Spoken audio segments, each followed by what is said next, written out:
Okay. All right. Hey, what's up? Hey, Maple, Galactic, anybody else who's watching, what is up? Welcome to my live stream. And let me get my phone so that I can keep up with the chat without having to switch. Windows.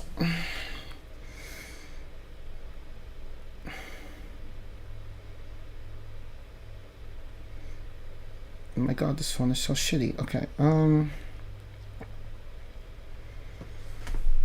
Alright, hold on one moment. Sorry, I forgot to do this before starting the stream. Go the fuck away, please. Thank you. Dumb ads. Okay.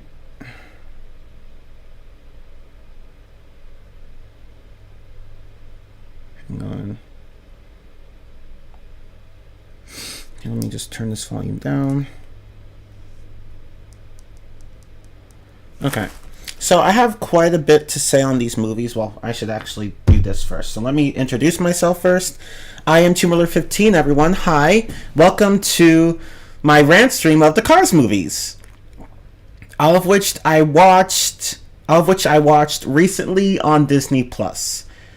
So there are 3 Cars movies, as you guys. Oh, hi, Josh. Oh, I haven't watched Cars on the Road. I've heard of it, but I haven't watched it. I typically don't care for Disney shorts. So I honestly have not watched it. Hi, Blue Typhoon. Yes, now it's a party. Okay, let's go. Okay. Yo, let's go. Yo, everyone's here. All right. So, I know you all have quite a bit... What the fuck? Sorry. Anyway, I know you all have quite a bit to say on this movie. About this movie. I do too. Especially the second one, because that's unarguably, actually, the most polarizing one out of all the movies. I'll be right back. Hold on.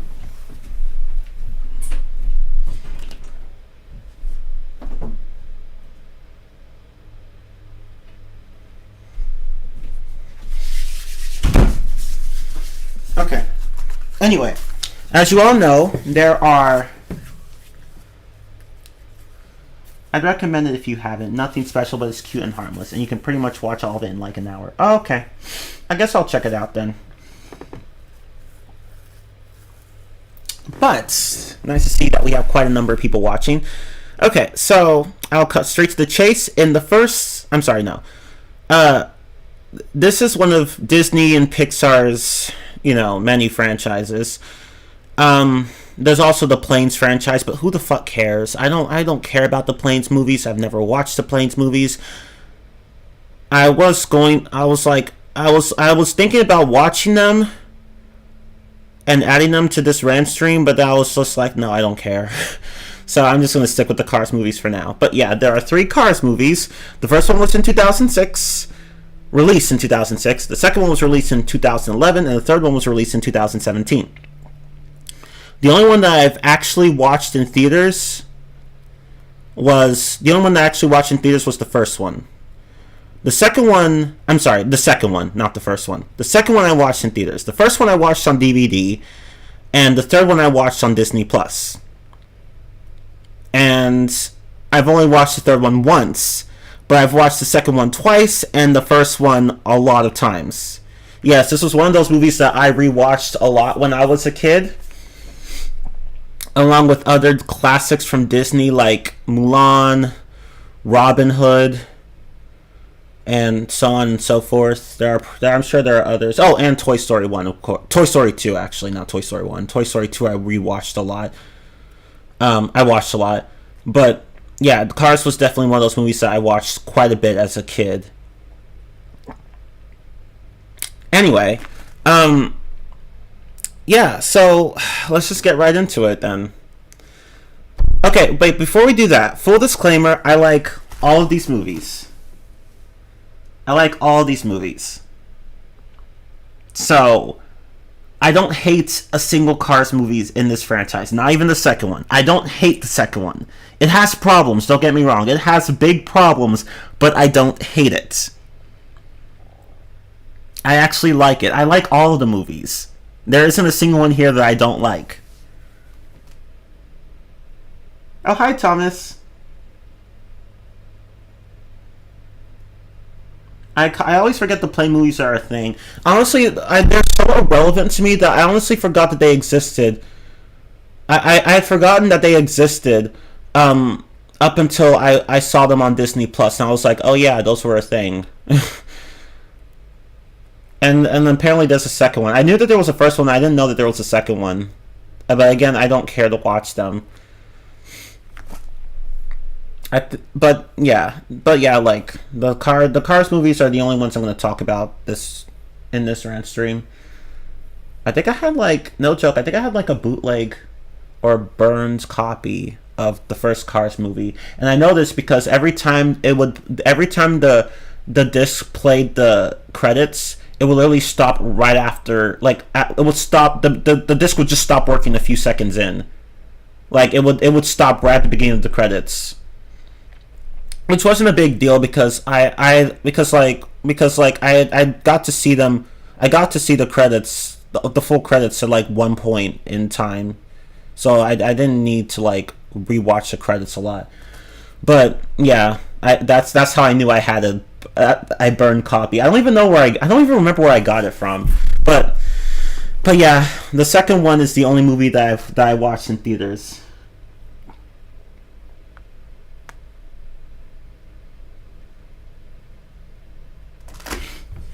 So let's get to it. Okay, so the first Cars movie. Alright, so this movie stars Lightning McQueen, a young, hotshot rookie who wants to win the Piston Cup and could have won the Piston Cup if he hadn't been a complete fucking moron. Because for whatever reason, he thought it was a good idea to ignore his pit crew and just do the entire race without changing his tires once. Yeah. And yeah, the thing about Lightning is that in the first movie, he's a prick. He's a prick. I don't dislike him, though. I'm not trying to be mean or anything. He was just a prick. He was a prick. Like Woody was in Toy Story 1. He was a prick, too. But he does go through the character development in this movie. But yeah, at the beginning of the movie and up to the middle, Lightning was a dick. He was a dick. When sometime before the supposedly final race of the Piston Cup season started, Lightning had fired 3 crew chiefs. 3. I'm not even joking. He had fired 3 of them. And on top of that, he basically disrespected his pit crew after the race. Saying that he was a one-man show and that he didn't need anyone.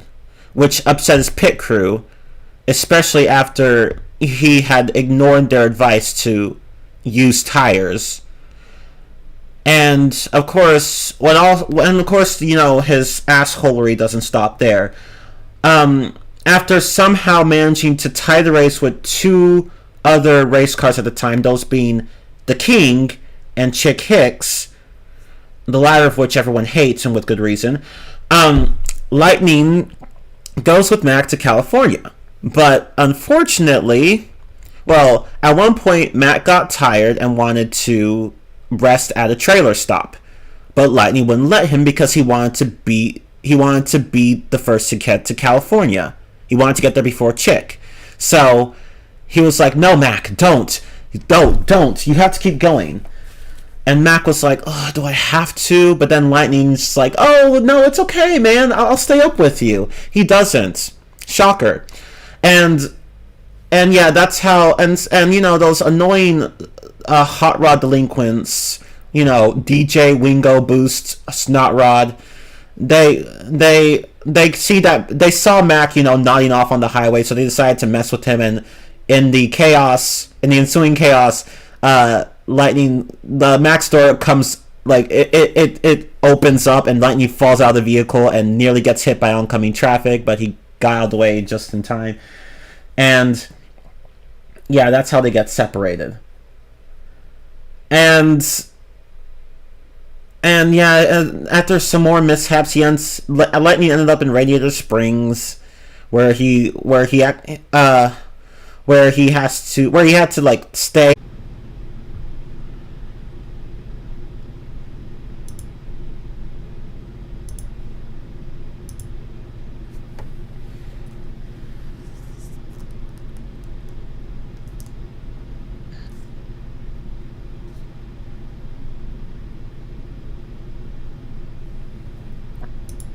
Okay, are we back online? Are we back online? Oh shit, let me...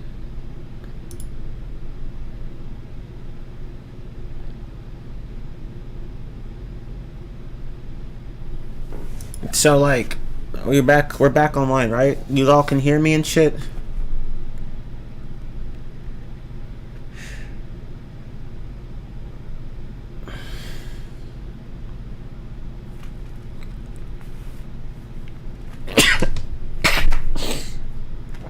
Oh, excuse me. Okay, you hear me? Okay, good. Good. Sorry about that. I had to reset my damn modem, not router. It was the modem that was having issues. I just went and reset it. Hopefully I won't get any more problems, but I really do fucking hate how this keeps happening every time. Like, not every time, but much of the time. Like, whenever I try to stream at this time, like, my internet just craps out for some reason, and it's just really fucking annoying. If you're ever thinking about getting internet, if you don't already have internet, don't fucking get Spectrum. Spectrum is just awful. Just terrible internet. Absolutely awful. Do not get Spectrum. Stick with AT&T or Verizon. Preferably Verizon, because AT&T kind of sucks too. Just stick with Verizon. Because that's the one that I've had the fewest problems with. Just fuck Spectrum. I can't stand them. Don't get them if you can avoid them. But anyway, you know what? Fuck it. I'm not even gonna bother trying to recap any plot point of these movies. Just gonna go right into the positives and negatives. Oh yeah, and apparently GTA 6 got leaked, according to Maple. Amazing. And apparently some dumb teenager was allegedly responsible.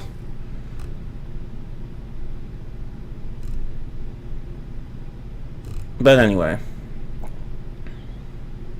And shame on me for mentioning an M-rated game on the stream talking about G-rated movies. To all my younger viewers, I apologize. To all of our younger viewers, I apologize. It's alright, Maple. I mean, the second movie isn't even all that G-rated anyway, and you'll see why. I'm sure you already know why. But, anyway. Cars 1. So, let me just go back to what I was talking about earlier. Yeah, Spectrum just sucks when it comes to streaming. At least streaming. Or even just in general, really. But, like... Okay, so going back to my previous point, I guess you could say the first positive that this film has, I'm just going to jump right to the positives. It's character development. The main character, Lightning. No, not Lightning from Final Fantasy 13. We don't talk about her. Lightning McQueen from the Cars movie series. He actually goes through character development.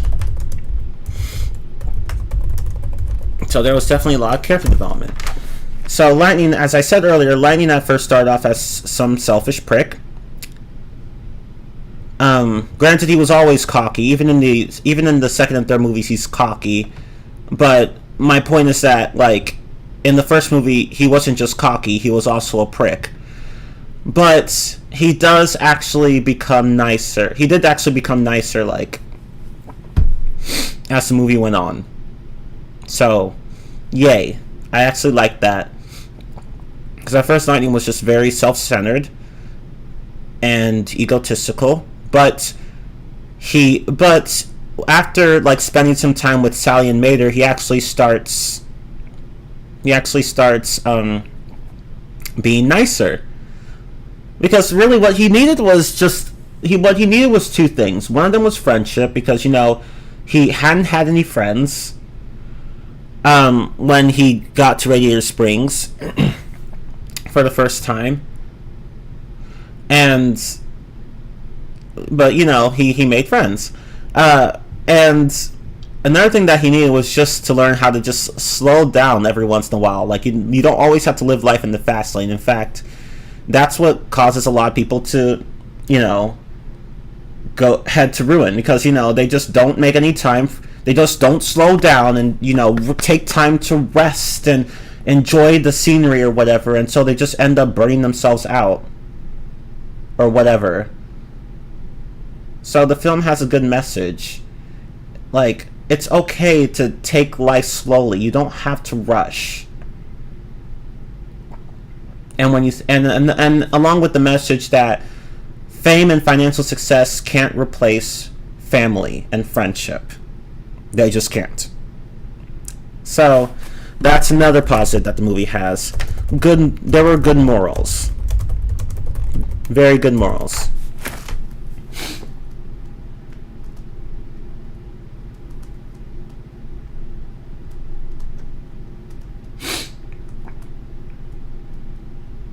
Yeah, that's a good point. Lightning is pretty much like a lot of rookie athletes out there, where they think they're the shit, and then they get the shit kicked out of them, or get some sort of wake up call or whatever. At one point, it doesn't necessarily it isn't necessarily right away, but at some point they do learn their lesson. So yeah, it's just like that here.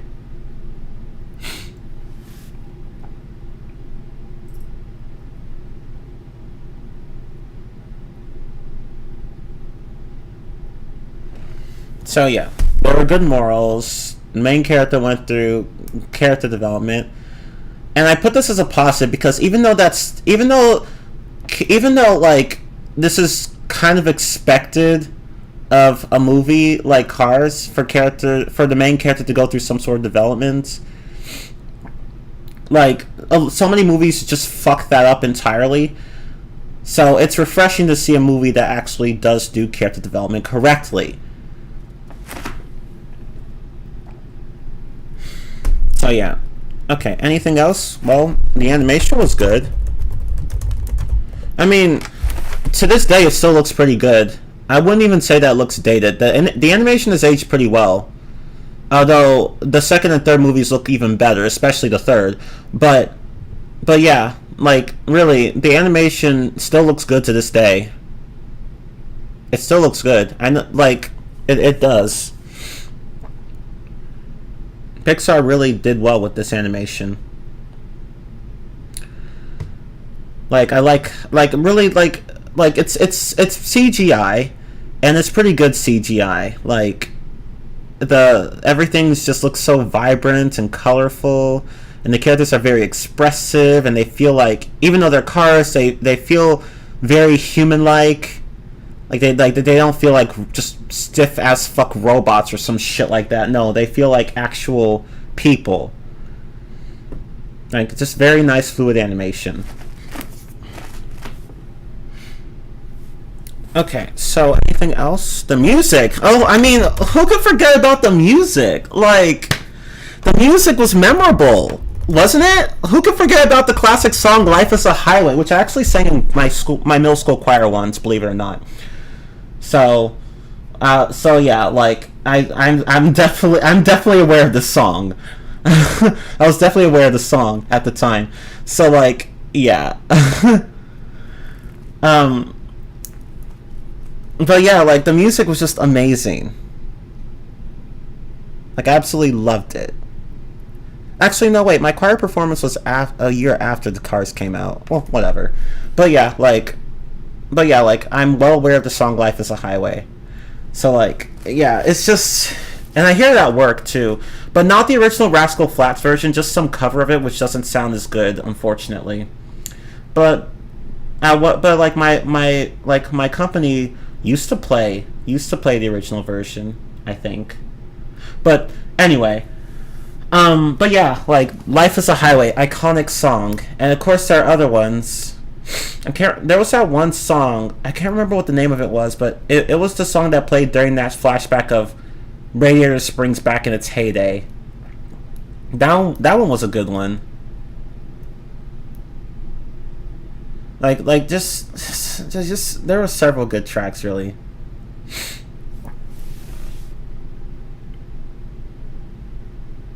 I like the music that played when Lightning and Sally were having their drive to Wheel Well in Tailfin Pass. Like it was just so nice. I loved it. I just absolutely loved it.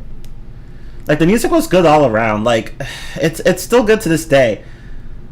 And yeah, like it was definitely nostalgic as well. Not just the music, but the movie as a whole. Because I remember as I said earlier, I watched it so many times as a kid, and and I found myself remembering a lot of the plot beats and even musical tracks, and the nostalgia just hit me pretty hard.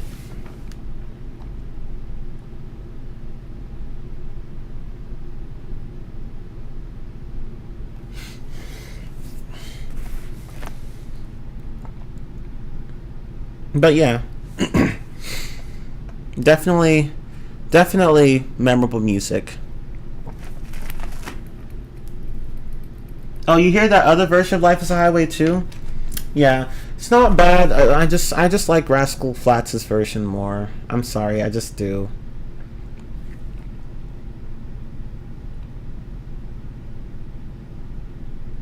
I mean, his voice just fits better because he's a higher, his voice fit better because he was a higher voice type.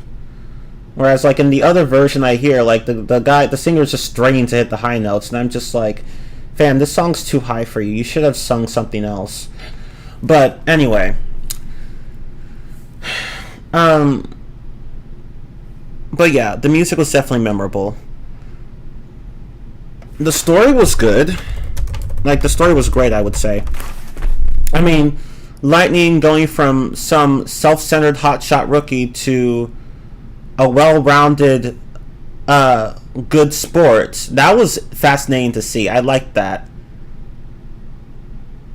Like again, and like again, the character development was good, and not just it wasn't just and like I'm not just talking about Lightning here. There are other parts of the story that I liked, like the whole thing with Doc Hudson. Like I like that too. How at first, he's basically like at first Lightning sees him as just this grumpy old town doctor, but then sees that there was more to the doc than he thought. And at first the doc just doesn't want him there, and but later he actually ends up taking an interest in like Lightning, and even becomes his crew chief. So, yay. So, Doc Hudson was also a pretty good character. Sally as well. I liked her. Like she was funny, smart, charming, and she had a bit of a snarky side, like Lightning, which I found pretty funny. It's like she was basically like him that way. But yeah, they have good chemistry. And Mater, who could hate Mater? Mater is love. Mater is life. Like we all love Mater, who was basically the village goofball. But we love him. We love him. He's very earnest, very funny, not very smart, but very caring and very happy. Like he's just so good. I love him. He's so wholesome.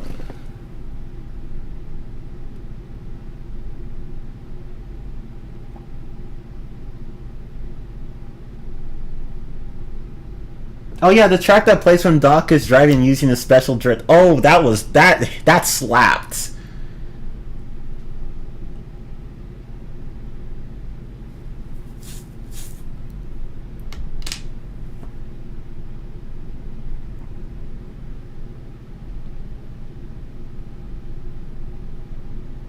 So yeah, I've never seen Doc Hollywood either, so I can't comment on that. But anyway, um, what was I going to say? Oh yeah, but yeah, Mater's. I love him. All the characters in Radiator Springs are pretty cool. Ramon, Flo, Sheriff, Red, Lizzie, Sarge, Fillmore. I think that's all of them. Oh no, Luigi, Guido. I think that's all of them. I can't name anyone else. So yeah, all the characters were likable. Not all of them had a lot of screen time, but you know, they were all charming in their own way. And I liked the ending of the film, where Radiator Springs got what you know, it came back on the map. Like it was back on the map, thanks to Lightning, because you know he decided to, he had decided to start living there. So, yeah.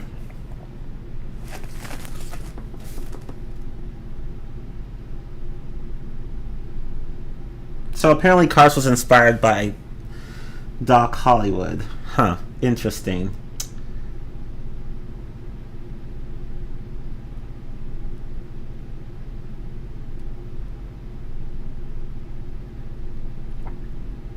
Yeah, I'm sorry to hear that too, Thomas, and about the tornado thing as well.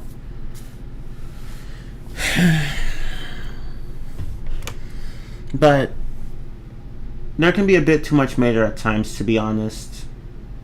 Oh, then you'll absolutely hate the second movie. No, I'm kidding. Although you've already said that you don't care much for the second movie, which I don't. Which I mean, I don't blame you for. I don't blame you for having that opinion. So, yeah. Yeah, I can see how some people would find Mater a bit annoying, but honestly, I didn't mind him all that much in the first film. Although surprisingly enough, I don't know why, but when I rewatched this film, like like on Disney Plus, when I was rewatching this film, somehow I found Mater's mannerisms slightly more annoying than when I remembered them. Like, I was like, was Mater? I was like, huh, Mater's for some reason to me is just a bit more annoying than I remember. I don't know. Maybe it's because Maybe it's because kids are just less likely to be put off by Mater's behavior. I don't know, but yeah, like, and I felt the same way while watching the second movie, where Mater's behavior surprisingly just seemed more annoying to me than it was in the past, and I was like, I don't remember him being this annoying.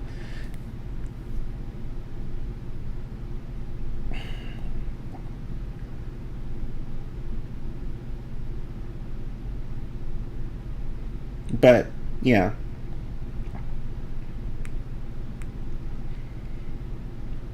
Oh yeah, that's true. That's true. They did get actual racing commentators for this movie, which was great. Because they felt like actual racing commentators. They weren't just random people who are picked off the street.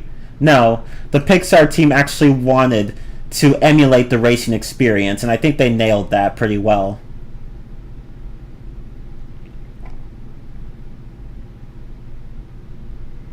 This was the last Pixar movie to be released on VHS. Oh, huh. I've never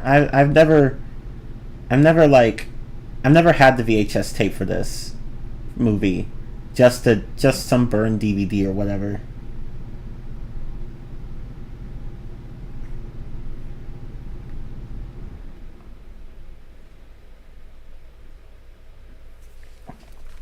I was going to get the 4K version of this movie. Yeah, a 4K version exists for all the movies.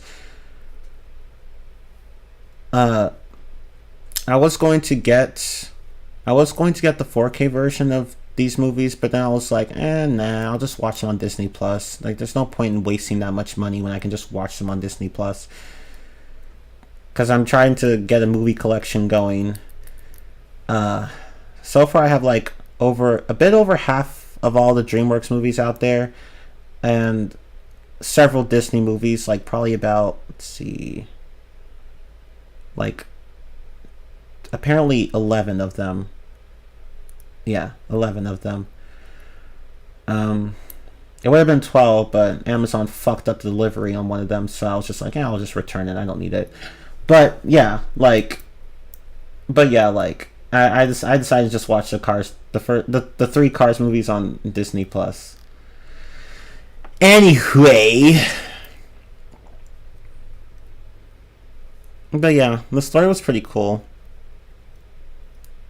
I also liked the ending where Lightning, literally just gives up the piston cup to help somebody out on the track after Chick had caused, and that somebody was a king, because Chick had caused the king to crash, and for some reason he doesn't get disqualified for it, but I'll get to that in a moment.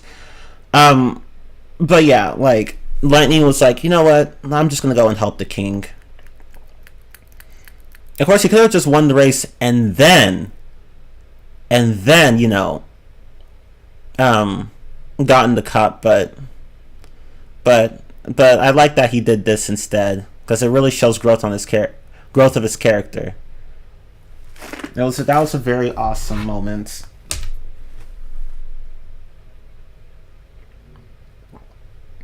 Oh yeah, I remember the short Mater and the Ghost Light.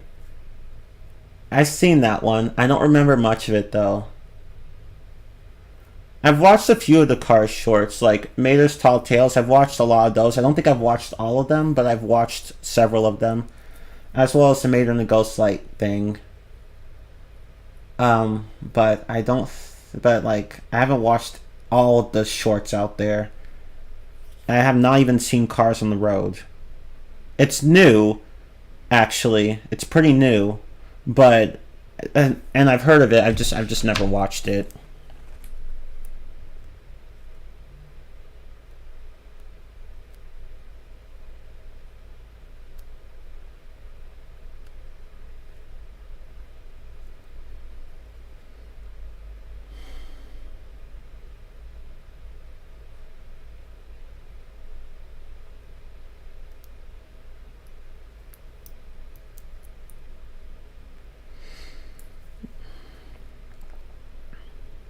Yeah, that's the thing. Chick should. Well, I'll get to that in a moment because I'll be in the negatives.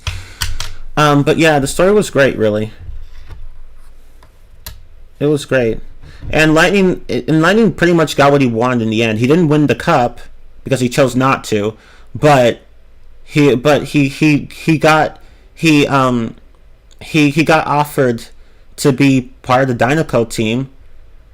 But Lightning was like, actually, I'll just stick with Rusty's, because they were the ones that helped me out, and I don't want to leave them behind. So Lightning really did grow as a character. Yeah, this film is just great. I love it. It's clearly one of Pixar's best movies in my opinion. Not the best one, but one of the best. And I still have fond memories of it to this day. Just so many good memories. Oh yeah, and there was a game based on it that took place shortly after, sometime after, like, I don't think it was too long after the first film, but yeah, it takes place after the first film, and I enjoyed that one too. It's certainly a lot better than the second one, which I don't like. I've never played the third one. I have it on PS4. I've just never played it. I've just never gone around to playing it.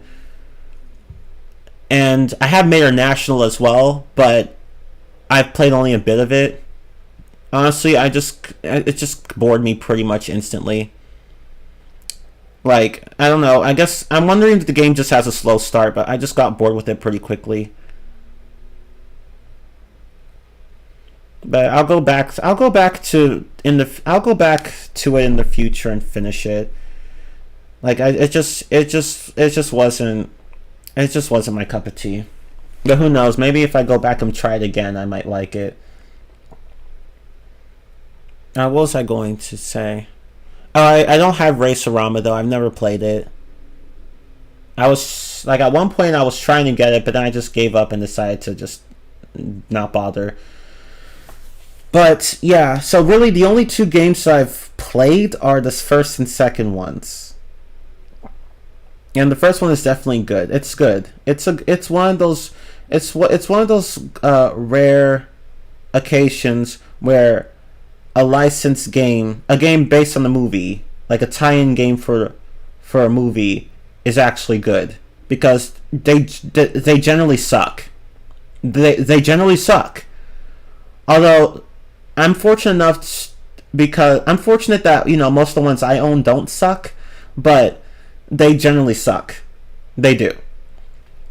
But the Cars 1 game, that's the exception to the rule. One of the few exceptions to the rule.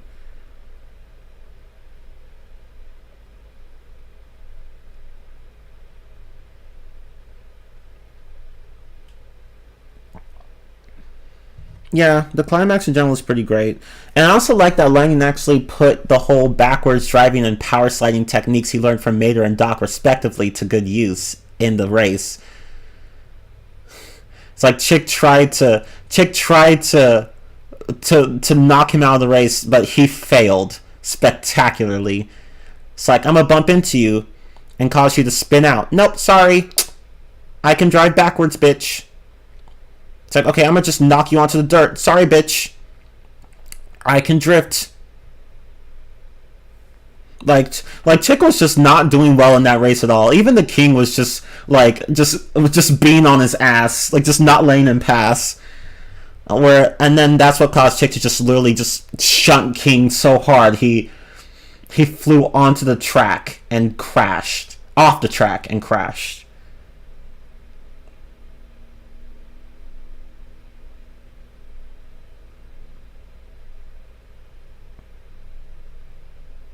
Even people who don't like this movie admit that they enjoyed the ending with Lightning giving up the cup to help his fellow racer. Yeah.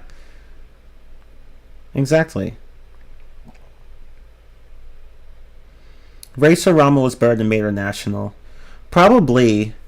Because Mater National just felt like a weak-ass version of the first game. Like, they used a similar formula, but like I was like, this game's kind of boring. So I just gave up.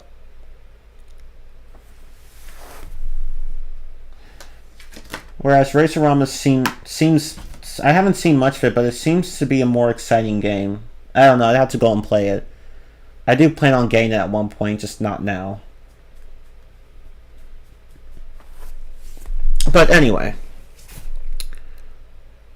But yeah, Racer-Rama is the only Cars game that I don't have. I have the other 4. I wonder if there are more than that. I don't know, but yeah. But yeah, the story was just great.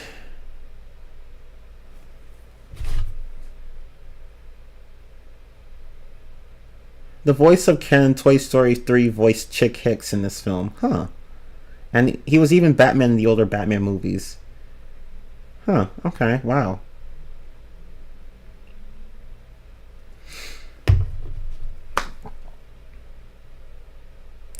So, yeah. Anything else I can talk about regarding this movie? We covered... Oh yeah, the humor was good. I like the humor. This movie was actually funny. I'd say that most of the jokes landed. Like, some made me...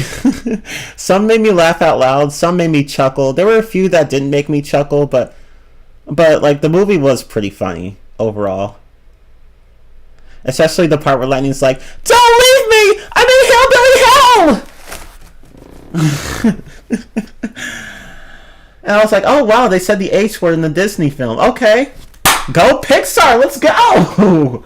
But anyway, but yeah, that was funny. And there are other funny moments too, like that scene where, like, after Lightning finished fixing the road, everyone thought he left. And then Mater is the slowest one to realize that Lightning never left, because like Lightning was literally just standing right there saying, it's like saying, like just like greeting everybody. Oh well, no, he said something. I can't remember. It was some question, but like Mater was like, oh yeah, I think Lightning was asking why Red the fire truck ran away crying or whatever, and then that's when everyone except Mater realized that. That Lightning never left, and Mater is just like, "Oh shit, you're here!" It was funny. They also said hell in Ratatouille. Oh, that's true, they did. That is true, they did. They did.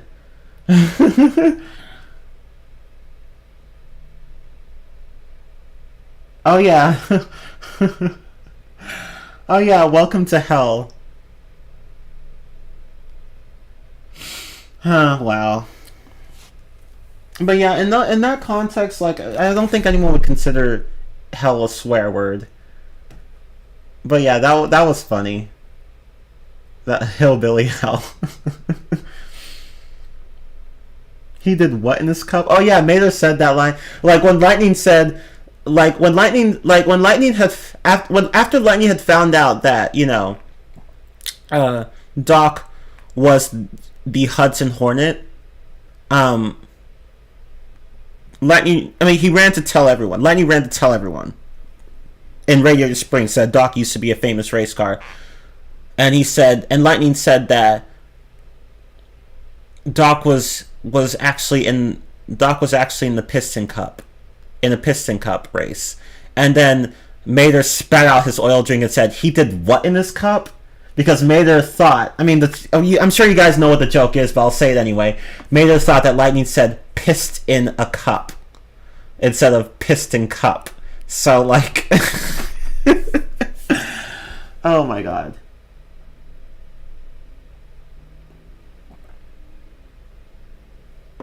The Hunchback movie used hell several times and it was G-rated. It came out 10 years before Cars 1.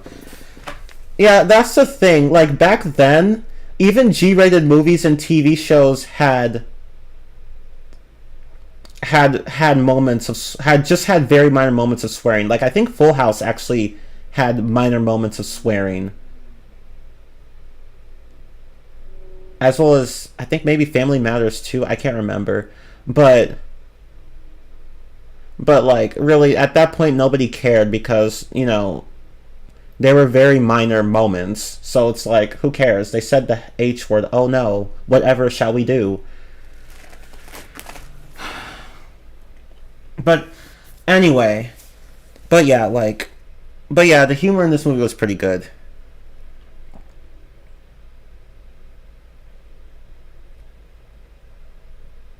I don't even remember The Hunchback of Notre Dame. I remember watching the movie, but I don't really remember it. I don't remember much of it. Same with Tarzan and a few other classics. But anyway, which I can now all watch on Disney Plus. But like, I don't care to watch every classic Disney movie that I barely remember. I don't. But that's okay. That doesn't stop them from being classics. But yeah, the humor in this movie was pretty good. Cars 1 had funny scenes. Anything else? So we talked about animation, music, characters. Oh yeah. She also I said this earlier technically, but I'll just type it here. All of the, I should say, hold on, let me say this. The characters were generally endearing and entertaining. Okay, so we talked about the characters, the morals and themes, the animation, music, story, humor. I think that's all I can say regarding this movie.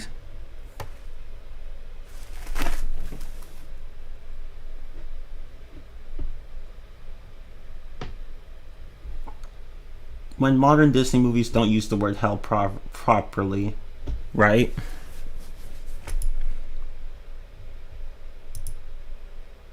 Oh yeah, regarding the hillbilly hell line, Sally herself said it later in the film.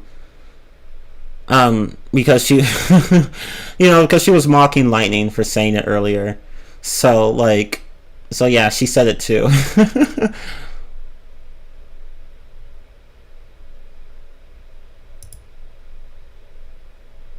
And plus, really, censoring that word in the Cars film wouldn't have made much sense anyway.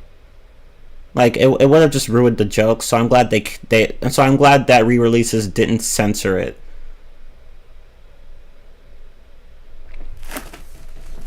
But anyway, negatives. The only negative I can think of regarding this film is that Chick Hicks, by all rights, should have been disqualified. There was really no reason for him, like, really, there was no reason for him to be awarded the Piston Cup, because literally everyone saw what he did to the King on the track. Everyone saw it. Everyone in the fucking stadium saw what happened. And Chick got the trophy anyway because reasons. I'm wondering if it's just because the King couldn't participate and Lightning just willingly gave it up. I'm wondering if that was the reason. Because otherwise, well, even so, it still doesn't make a lot of sense to me.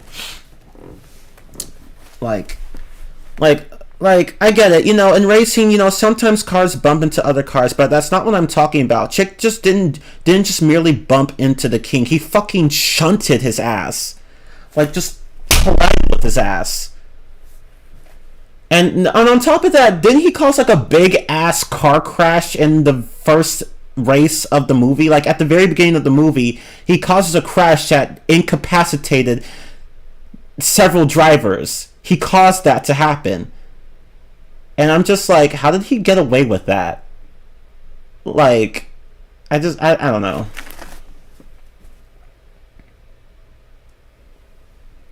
I don't know. Like, really, by all means, Chick Hicks should not have gotten that trophy. It should have been given to either Lightning or the King. I wouldn't have cared who. I wouldn't have cared if, like, for either one. Like, as long as it wasn't Chick. Chick should not have gotten the trophy. Because everyone was pissed at him. Everyone knew what he did, yet he got it anyway. And for some reason in the third movie, like, he became a talk show host or whatever, I don't remember. But I'm just like, why? Like, dude, you have only one cup and you got it through dishonest means. So really, you should not have a career. You shouldn't. You shouldn't have a career. But whatever. Whatever. That's just one minor complaint I have for the third movie, but we'll get to that later.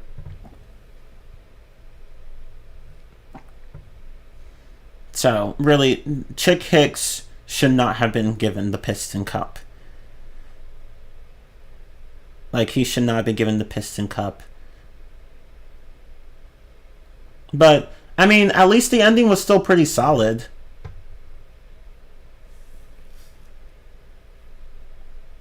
So there's that. But that's really the only negative I can think of regarding the first film. I'm sure other people can think of more, but this is the only one that I can think of. And there might be more. I'm not saying that there can't be any more. It's just that I can't really think of any others at the moment. But yeah. It also doesn't properly explain how the Cars world actually functions. Honestly, who knows how it fucking functions? Because this lore keeps contradicting itself. Although, to be fair, it's mostly the second movie that has that issue. In the other two movies, not so much.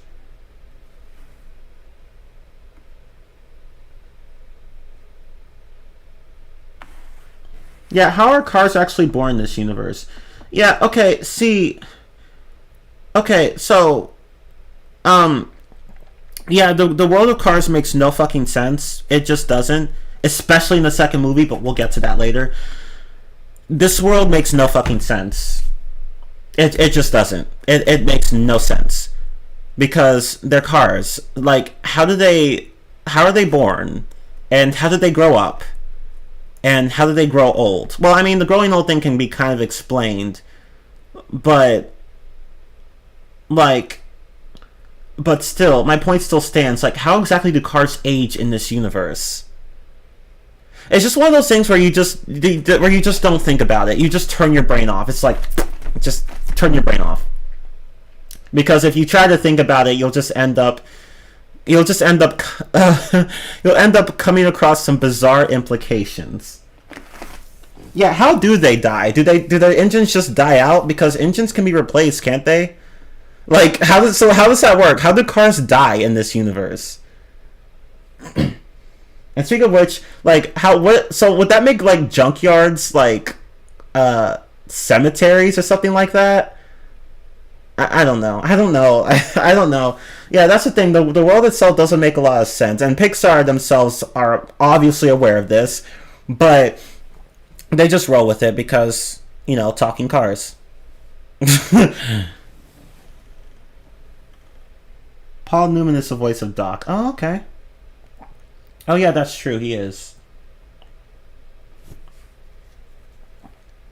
This was also one of Paul Newman's last roles before he passed away. Oh. Damn.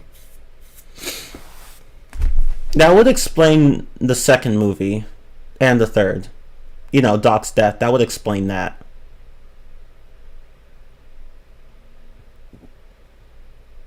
I'm assuming that's why Doc was killed off. But, anyway.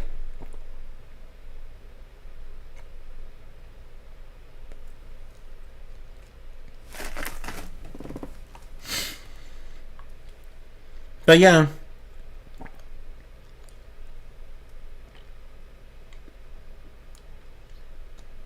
Oh, so that was the reason why. Okay, I figured. Because he literally died without any sort of... he died with, almost no explanation. I mean, there was an explanation. Lightning just said that... I mean, the movie just outright implied that Doc, passed away. Which was why he wasn't present in the second and third movies. But, the thing is that it was so sudden. It just came out of nowhere. Although, I guess to be fair, it's not exactly far-fetched in the Cars universe. Because remember, as Maple said earlier in the chat, Lightning... After the first movie, Lightning won several Piston Cups. At least 3 of them, I think? No, 4. Right before the... right when the... at the beginning of the movie, Lightning had won, 4 Piston Cups? He had just gotten back from finishing his 4th Piston Cup circuit. So, he has more than Doc now. And he probably got... I'm not even sure if he got even more than that after, what?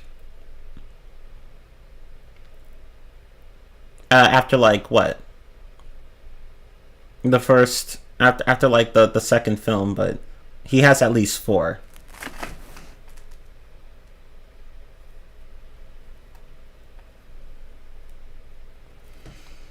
Oh, so he had unused voice clips. Doc had unused voice clips in the first movie that were used in the third movie? Huh.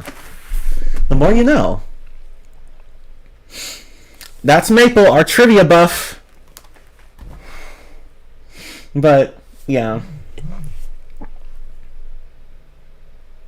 But there's something else I was going to say. No, actually, I think that's it. But yeah, that's basically all I can say for Cars 1. Does anyone have any other final comments before we move on to Cars 2? Because I know that one is very, very polarizing. Actually, it's not even polarizing. Most people don't even like it. And I can see why. Trust me, we'll explain why. But yeah, Cars 1, great movie. Great movie. In my opinion, it's one of Pixar's best movies. Some people even think that's Pixar's best movie, and I don't agree with that, but that's fine. That's just my opinion. I know some people don't even agree with me that Cars 1 is one of the best Pixar movies, and I'm fine with that. But yeah. They did a similar thing with Mr. Potato Head in Toy Story 4. That makes sense. And in Kingdom Hearts 3, the voice actor for Phil, that character from the Hercules film, they didn't even use any voice clips for him because his voice actor had passed away. So there was that.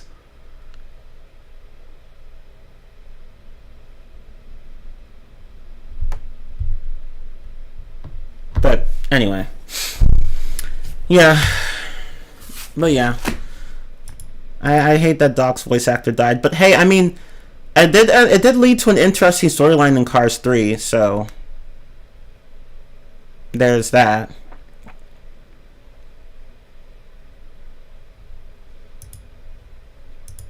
But I wish Doc's voice actor hadn't died, but what can you do? Anyway.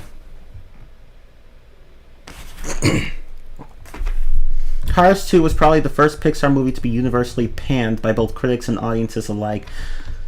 That wouldn't surprise me. That's just very sad because I watched this movie in theaters. I believe I watched this movie in theaters, and I liked it.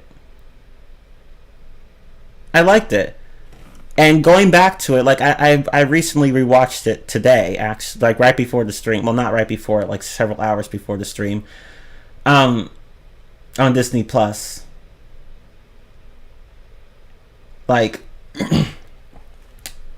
I still liked it. I knew people didn't like it, but I still watched it. I still rewatched it on Disney Plus, and I was like, to prepare for the Rantstream, of course. And I was like, you know what? This movie I still like this movie. I still liked it. It was almost as good as I remembered, in my opinion. But yeah, I do know why people don't like it. This is perhaps the most hated Pixar movie? Oof. Damn.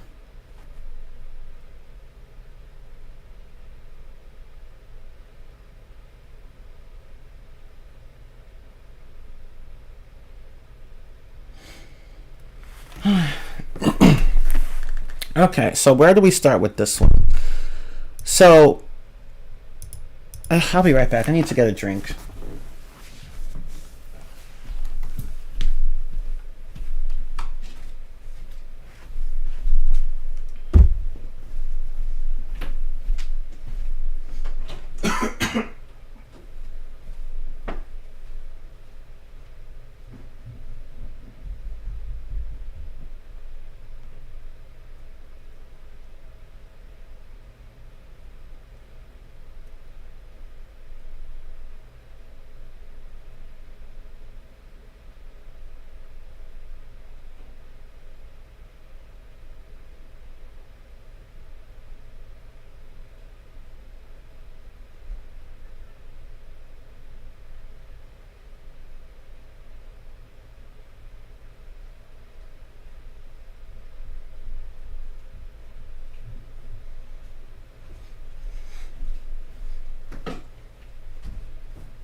Excuse me.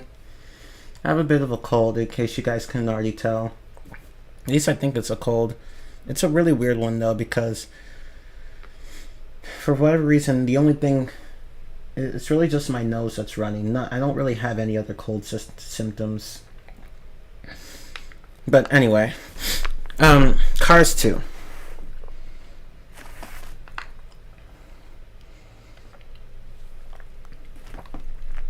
Okay, so, as I said, I actually like this movie. I like all the Cars movies. I like every single one of them. That being said, I'm not going to pretend that this movie doesn't have any flaws, nor am I going to brush them aside simply because I like the movie. You guys know me. Just because I like something doesn't mean it doesn't have flaws. I like Twilight Princess from the Zelda series, yet it has a shit ton of flaws, which I ripped into it for. So it's not any different with Cars 2. This movie has big flaws. It does. Not enough to kill my enjoyment, but enough to make people have valid reasons for not liking this movie.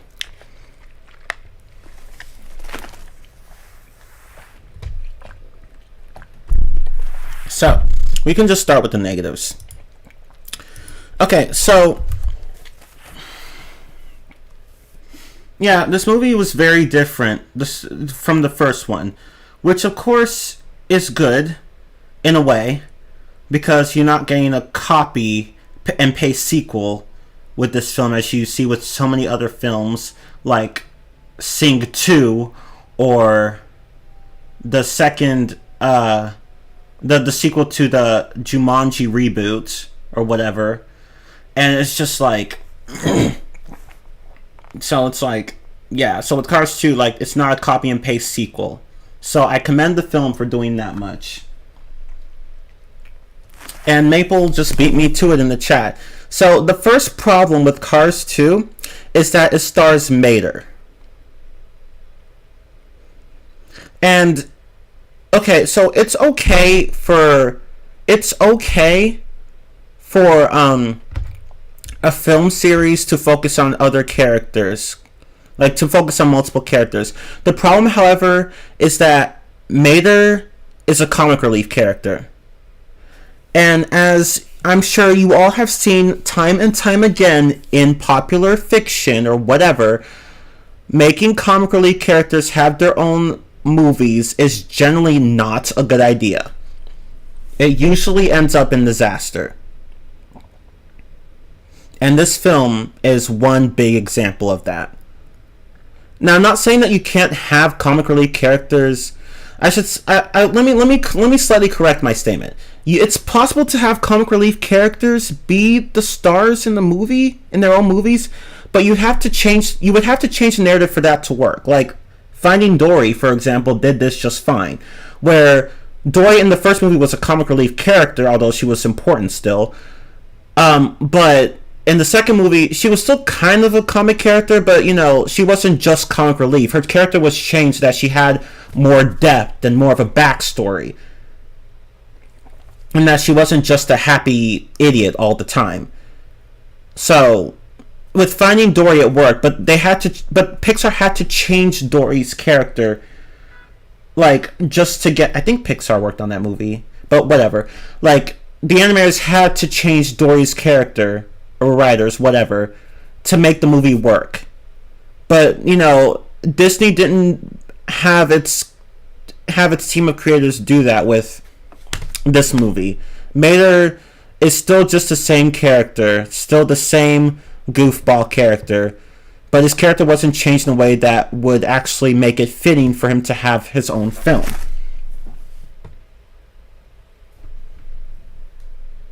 Yeah, exactly, Maple. Like, it's comic relief characters can have their own movies. You just have to make these characters be more than just comic relief, because you can only do so much with a comic relief character before they just can't do anything for the plot, anything more.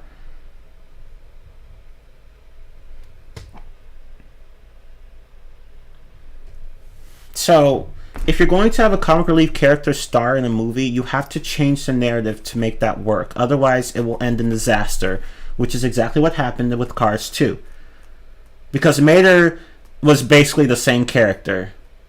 Now, he does have an internal conflict, just as Dory did in her movie, but it was not nearly as nuanced or fleshed out.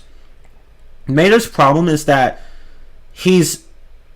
up until a certain point in the film, he had been completely oblivious to how people perceived him. Even his own best friend. Everyone basically saw him as the village idiot. Basically just an embarrassment to be around, or someone to laugh at. Or to point fingers at, or whatever. And Now this could have been an interesting plot device, but the problem is that Mater's character is not nearly fleshed out enough to make it work. And it doesn't help that the whole thing was about spies, and Mater was just a part of the... He was just along for the ride. He wasn't even directly involved. Like, it was just complete coincidence that he was involved. Like, he wasn't important right from the beginning. He was just someone who got caught up in the events of the film. Which is the second problem with the film. Mater himself, even though he's the star, he's not really all that important.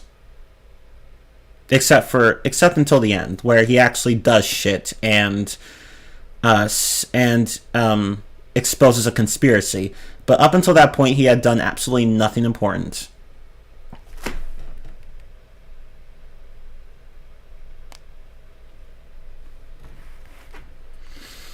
So let's go ahead and put this down. Mater should not have been the main character. Oops. That's the first flaw. The second flaw is that Mater's internal conflict was poorly handled.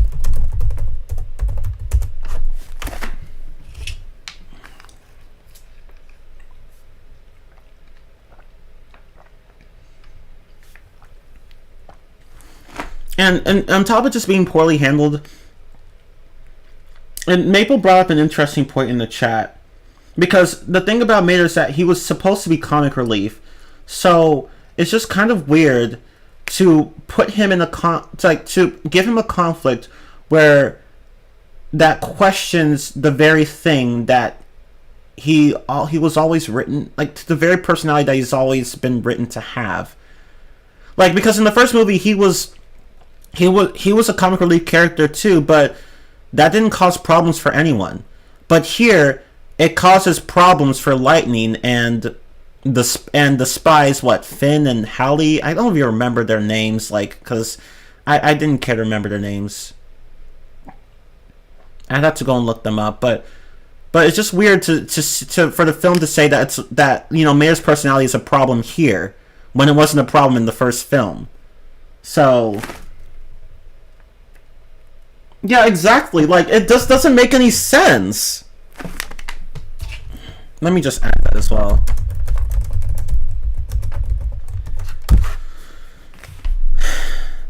Like, it just did not make any sense, because it's like, Mater's meant to be someone to laugh at. And not even to laugh at, to laugh with. Like, yeah, you laughed whenever he did stupid crap, but not in a mean-spirited way. He was just someone who was funny.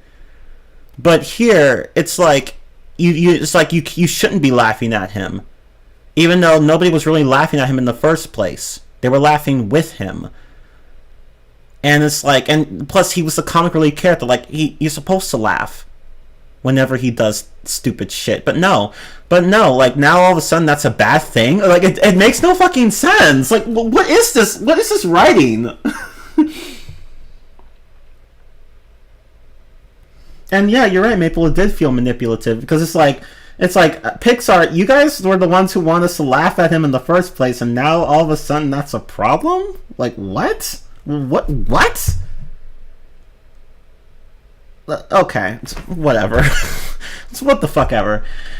And another thing, I'm trying to remember, because there are a number of things about this film that just don't sit right with me.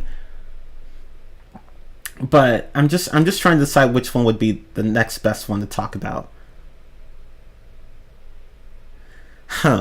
Because, like, there's just so much what the fuck in this movie. Oh yeah, I forgot. I already said this earlier, but Mater, despite being the star character, was basically along for the ride for most of the film, because, as I said, he got involved in the whole spy thing by complete accident. Like, he really did not have any reason to be there, although surprisingly managed to make all the missions work with really dumb luck. But yeah, he like, really, the whole spy thing, he really had no reason to be there. And I know some people are gonna say, well, I mean, isn't that kind of the point? Because, like, Mater's thing was that, he wasn't actually a spy, but for some reason he just kept coming off as one. Like, that was supposed to be the point of the movie. And I'm like, yeah, but that just hurts the movie's writing, actually, because it makes Mater seem a lot less important than he actually is. Like, it makes me wonder what the purpose of this film even is. Like, why? Like, just, like, if you're gonna have Mater be the star character, at least have him in a plot where he does shit and just doesn't have shit happen to him. Because in this film, he's passive, instead of being an active character like Lightning was in his own movie. So yeah, like Pixar intentionally made it so that Mater was just caught up in everything by accident, but that actually hurts the movie, in my opinion. It was just a really weird writing decision to make.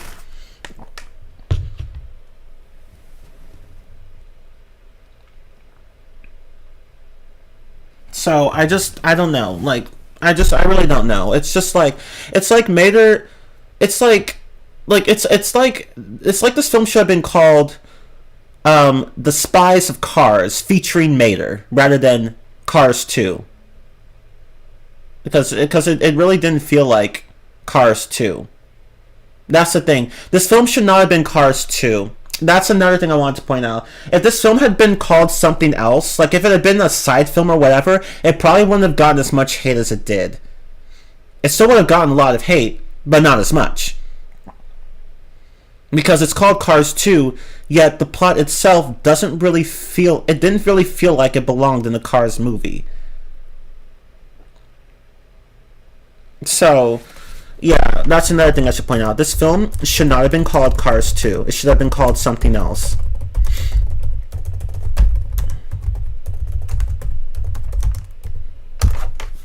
So, yeah. This film should not have been called Cars 2. It just should have been a side film like Lightyear. Like Lightyear was crap, but at least it wasn't part of the Toy Story film series. Whereas this one was part of the Cars series and just it's just like yeah, like whereas in this series, like Cars 2 is actually part of the main series when it shouldn't have been. So yeah, so at least Lightyear got that much right. Cars 2, no. It's hard for me to say which one is worse, Lightyear or Cars 2. They're both not good. I'd say Cars 2 is even worse in my opinion. Because like I feel like Lightyear had, even though Lightyear wasn't great, I think it had better writing. Not the greatest writing, don't get me wrong, but better writing. Whereas Cars 2 was just a very what the fuck movie. And yeah, Maple also brought up some more interesting points in the chat, where the movie can't seem to make up its mind about whether or not Lightning McQueen and his race are supposed to be important to the plot. Yeah, like this film keeps moving back and forth between the spy shit and the shit with Lightning and the World Grand Prix. So it couldn't make up its mind as to which one it wanted you to focus on. Like, of course, movies have subplots all the time, but the problem with this movie is that these don't really feel so much like subplots, but like things that are actively trying to catch your attention. Like competing for your attention, I should say. So it's like, okay, I mean, I'm not saying that you can't be invested in both, but it's like the movie, it feels like the movie's focus is just all over the place. Like, does it want us to focus on Lightning or on Mater? And plus, Lightning scenes don't even get that much focus anyway. Like, Lightning himself, that's another thing. Lightning himself,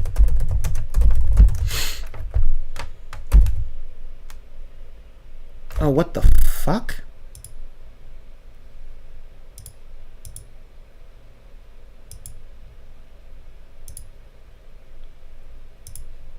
Oh shit. What the fuck? Oh damn.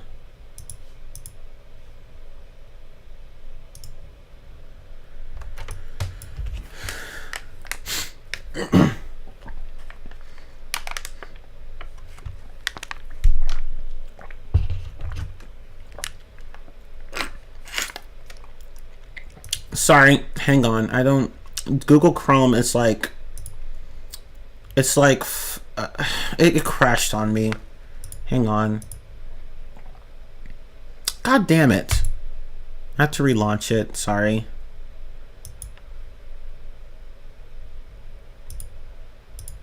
Son of a bitch. Okay, there we go.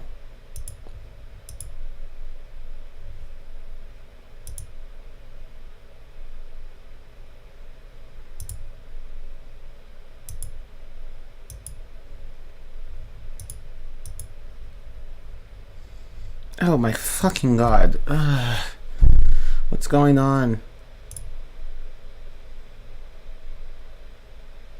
Oh, okay, there we go. Okay, now it's... Oh wait, no. Hold up. Here, let me stop streaming for a moment. Sorry, guys.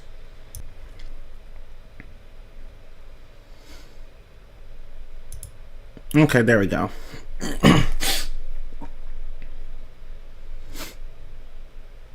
Okay. Sorry about that. Okay, like, I think OBS and Google Chrome crashed on me. But, anyway. But yeah, Lightning himself is... Lightning, despite being on the front cover of the movie posters,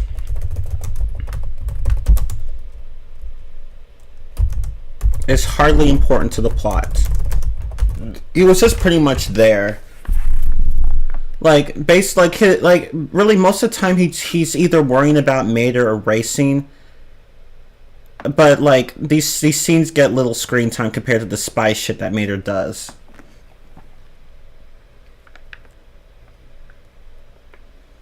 So yeah. So like yeah, Lightning himself, like if you look at the artwork for or movie posters or whatever for Cars 2, Lightning is clearly at the front, but for some reason he's barely in the movie. So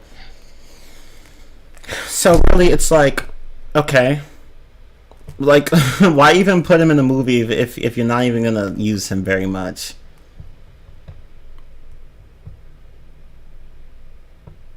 And like it's just stupid.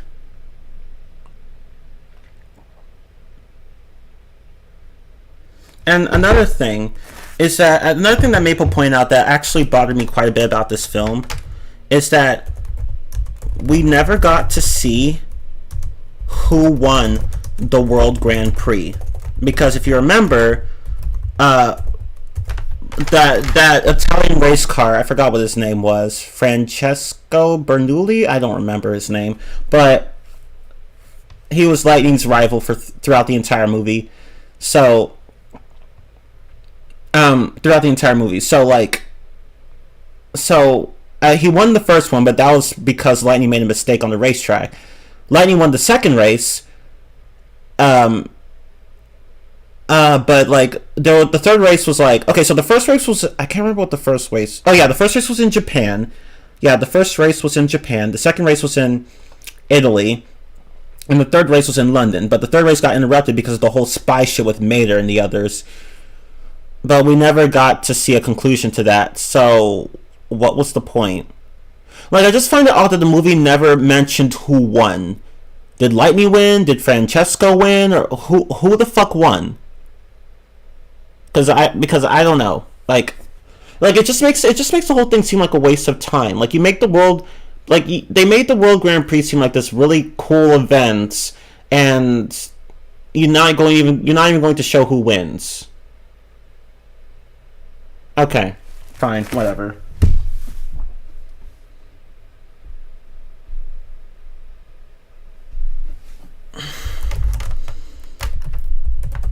Oh yeah, and I forgot to mention, I already talked about this, so I'm not going to cover it again, but the multiple plot threads were not put together very well. In other words, like, the movie kept moving back and forth between plot threads, but it didn't. But these plot threads were so disjointed that you might as well have been watching two different movies. Anyway,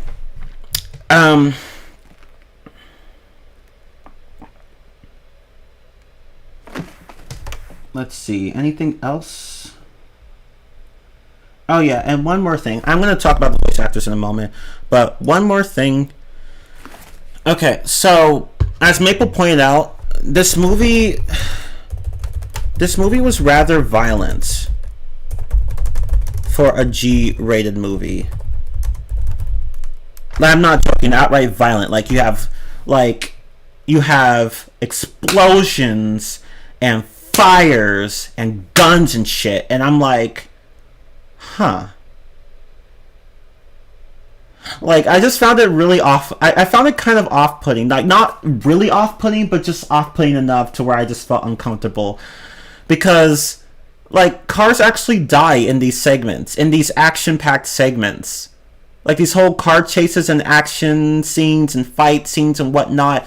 Like, cars actually die in these, or get really badly injured, or crushed, or they drown, or whatever.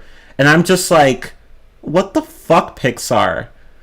Like, what the fuck? Like, no joke. Like, we literally see, like, at the beginning of the movie, the American spy, who passes the device on to Mater so that he wouldn't, so that, you know, the device wouldn't be found. And that was what caused Mater to make the others think he was a spy. Like, that American spy, he fucking dies on screen. Although the camera focuses on a picture of, you know, a picture of, like, the bathroom that the spy was in when he was captured by the enemy, and Mater was there as well, obviously. Like, it focuses on that, but you can see in the reflection of that picture that the spy actually, he gets shot with an electric beam or whatever, electromagnetic beam, and then he fucking dies. Like, he literally just, he basically burns to death. And I'm just like, okay. And there are even bombs that there was even a bomb in the movie at one point, and I'm just like, what the fuck, Pixar?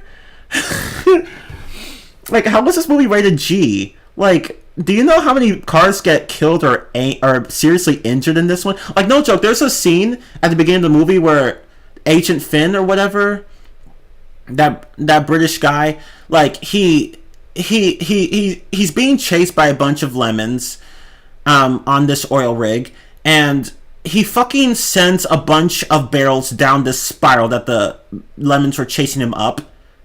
Like, they were chasing him up that spiral, and he attaches bombs to these barrels, little mini bombs to these barrels, and he fucking nukes the entire spiral. Like, the explosives literally just spiral up, and then he just comes out of it unscathed. And I'm just like, dude, you literally just killed how many cars in that spiral, if not seriously injured? Like, dude, what the fuck? Like, what the fuck is this movie? Like, like, holy shit. Like, this movie is just has a really weird tone to it. Like, it's just weird because it's G-rated, and yet cars get killed on screen. They drown, they get shot, they get crushed, they blow up, they crash into each other repeatedly. Oh, that was in the first movie, but not nearly to this extent. They burst into flames and shit. Like, what's going on? Like, this movie just what the fuck? Toy Story 3 was G-rated and the toys almost died. Yeah, but that was different. Like, the thing is that there wasn't a lot of violence in Toy Story 3. There was some violence, but not a lot of it. It was pretty tame for the most part. I can't comment on The Hunchback of Notre Dame, though, because I have not seen that movie in a long time. And I know that Disney movies have had some sort of violence. Some of the classics, such as Tarzan, had violence as well. But I feel like the violence in those movies was handled better. Whereas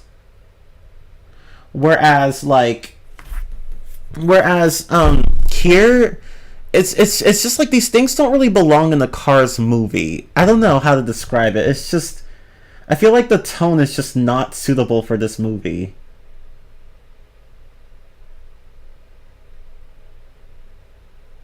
I don't know. Maybe it's just a subjective thing, but honestly, regardless of how suitable the rating was, this kind of stuff should not have been in the Cars movie, because that was just really not something that was that the series had set itself up to be.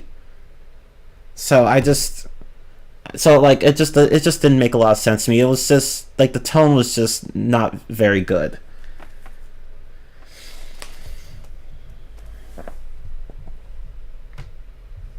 I don't know. It's just really weird. Like, it's okay to have violence and G-rated shit, but it has to be handled tastefully, and I don't think it was handled tastefully in this movie at all. That's basically my complaint with the violence and shit. It was just kind of tasteless. Like, seriously, cars just blowing up and shit and dying and whatnot. I'm just like, what the fuck? And like it's just like, what the fuck? But anyway. Oh, you were surprised for the rating for Toy Story 3? Honestly, I wasn't. But I thought the rating was fine, but that's just me. G-rated shit. That's me, G-rated shit. Like, I just add shit to a lot of phrases. G-rated shit, PG-rated shit, video game shit, movie shit. Just shit in general. But yeah, let me change this actually. I should say the movie was rather violent for a Cars movie. Let's do that. Let's change that. Yeah, I think that's a better point to make. Should have censored that LP. Should have. But didn't. But yeah, like, I feel, but basically the violence was just really out of place here.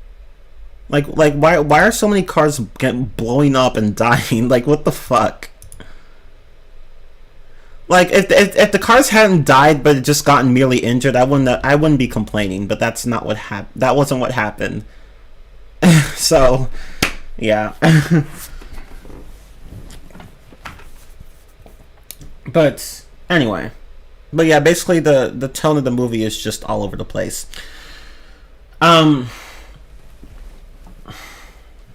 Let's see, what else?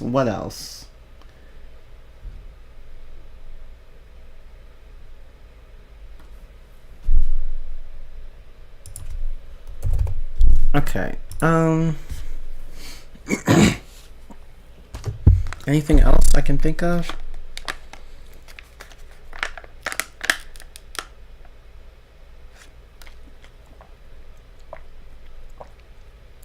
Oh yeah. Another thing is just the plot-induced stupidity of all the characters. The heroes and villains. The heroes sans Mater, because that's part of his character. The heroes and villains were stupid. They were very stupid. They were stupid. Like, okay, so one instance of this is, okay, so at the beginning of the movie, Finn and Hallie, or I don't remember what the purple car's name is. I don't care what. The two spy cars. I'm just going to call them the two spy cars. They meet up in this convention. In this convention in Japan. This event that Lightning McQueen was invited to.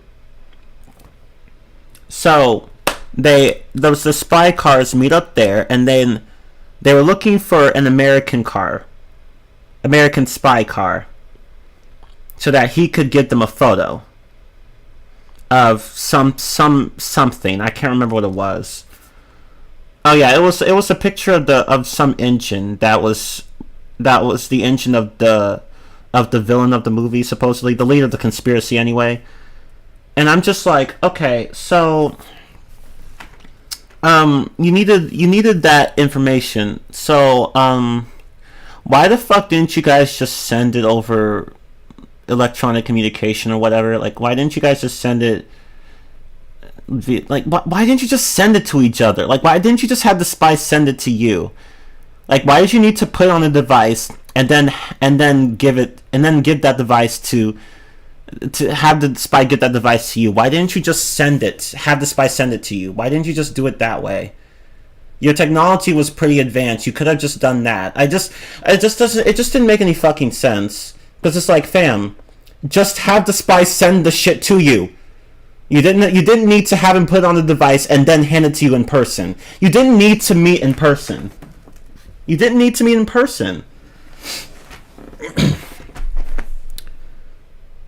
Like, and another thing that's stupid is that this American spy that blue car, he took off his disguise in a public restroom for no reason. I don't know why he didn't just keep it on until he met the spies in person, but no, he literally just takes it off. And he just took off his disguise, and unsurprisingly he got caught. And another thing and one final example I'll provide is that, okay, so the villains at one point they had this, were like these two lemon cars or whatever. They had this beam gun pointed at Lightning, right? So they were going to fire at him, but they did, but unfortunately the beam didn't work, because Lightning apparently unknowingly was using a different fuel, because he was originally using this supposedly alternative fuel, but apparently Sarge had switched the fuel sources, so the beam wouldn't have made Lightning burst into flames. And so, but the villains didn't know that, and you don't learn that until the end of the movie. But they were like, oh shit, damn, now what? Okay, on to plan B. So they had apparently put a bomb on under Mater's hood, and just in case he escaped. And they were like, okay, so we'll just have Mater go to Lightning McQueen, and then we'll just blow him up and McQueen up, and then boom, we kill Lightning McQueen, right? Okay, so that doesn't work. That plan is stupid, and the reason for this is that, see, the reason that the villain wanted to hit these race cars with the electromagnetic beam was that he wanted to make All in All look bad, like it wasn't a safe fuel to use, because the other race cars had been using it. So how exactly does blowing up Mater and Lightning accomplish that? How does it accomplish that plan of making All in All look bad?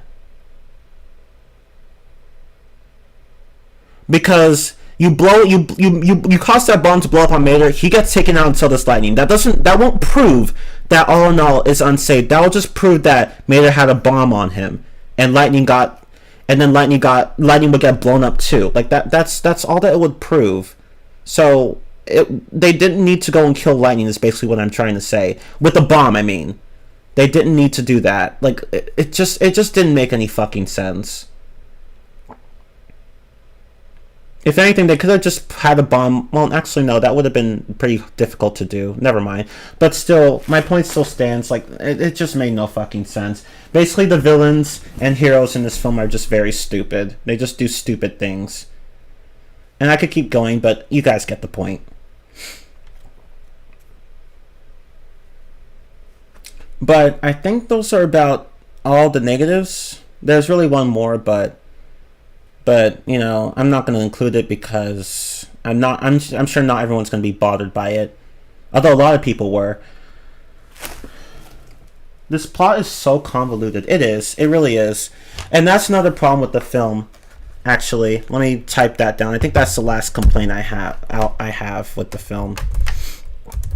The plot did too much. It just did too much compared to the first and third films, which had simple storylines. Simple but complex enough. Like, simple but deep enough. Whereas this one had some entire, like, it just had one big conspiracy, and I'm just like, okay, like, it's okay to have conspiracies and plots, but the way this movie handled this conspiracy, it just felt kind of all over the place. And plus, the ending kind of just didn't make much sense anyway, because, like, I'm still wondering how Mater figured out that Axelrod, or whatever his name was the leader of the conspiracy. It just felt contrived to me. So, especially coming from Mater. But, like, I don't know. This movie just felt like one big what the fuck.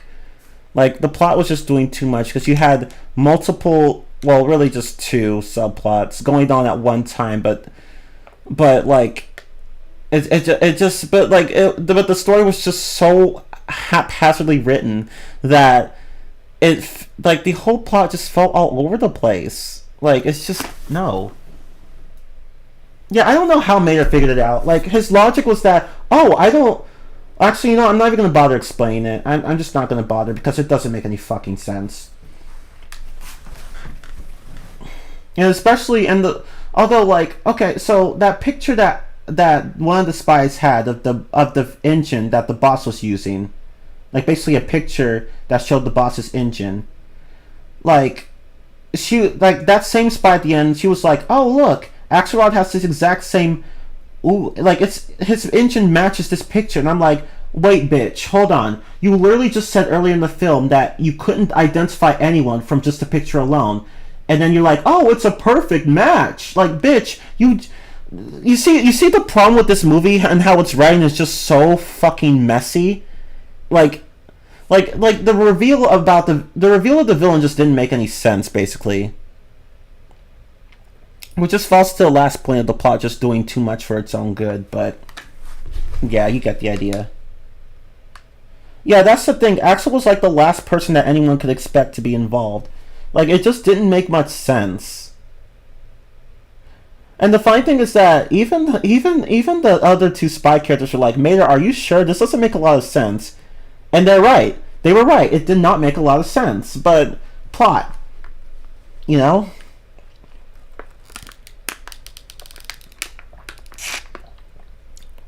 Holy shit, I did not intend to rip into the film this much. I haven't felt this way since Twilight Princess, where you like something but you just can't help but rip into its flaws. But yeah, like, the plot was stupid, the reveal was stupid, the heroes and villains were stupid, everything was stupid. It just no. Let's get to the positives now. Yeah, we should before I rip this movie and tear into this movie anymore. We spend enough time on the negatives. But let me just type one thing. The plot did too much, and the villain reveal, was stupid. Let me just emphasize this part. Mater should not have been the main character. Okay, let's go to the positives. All right. Yeah, the animation's gorgeous. The animation is great. I love it. Like, really good. Even during the action scenes, the animation was great. The animation is just really good. The movie looks good, and it animates well too. Like, the movements are fluid and exciting and shit. Again, Pixar knocked it out of the park with this one. In fact, I'd say the animation is even better than in the first film. Although the first film was already great, so Pixar just went and made it even better. But yeah, the animation's really good here. Like, everyone's movements, they're very good, very fluid. The characters feel very alive and shit. Very expressive. It's Pixar. What do you expect? They make good animation.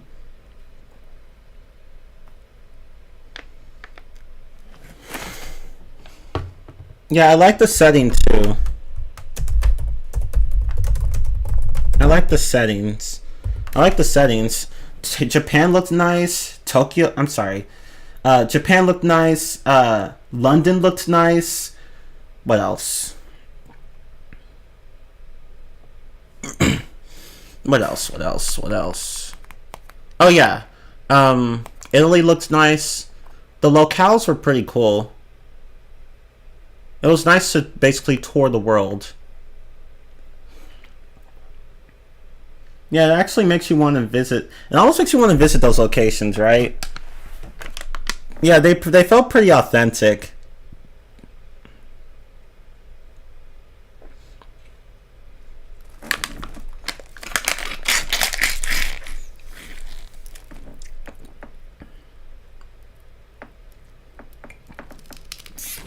And of course, yeah, who could forget about the action scenes? The action scenes were great.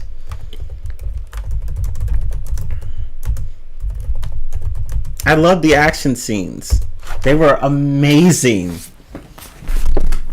Like, they were just great. I loved them. Like, every time the spies had fights or shit like that, like you know, you just can't help but feel on the edge of your seat because you're like, everything's just so tense and full of action. I loved it. I just loved all of it. Like, definitely plenty of action.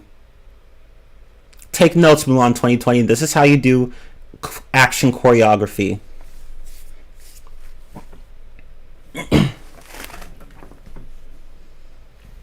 Yeah, the chase scene at the airport was pretty cool.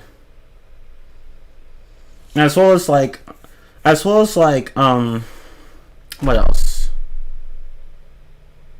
Yeah, there were plenty of other chase scenes that were pretty good too. I like the chase scene at the beginning of the movie with Finn on that oil rig.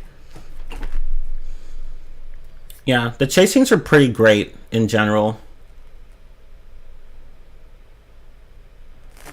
And what else? I guess I could say that the film had a good moral, but the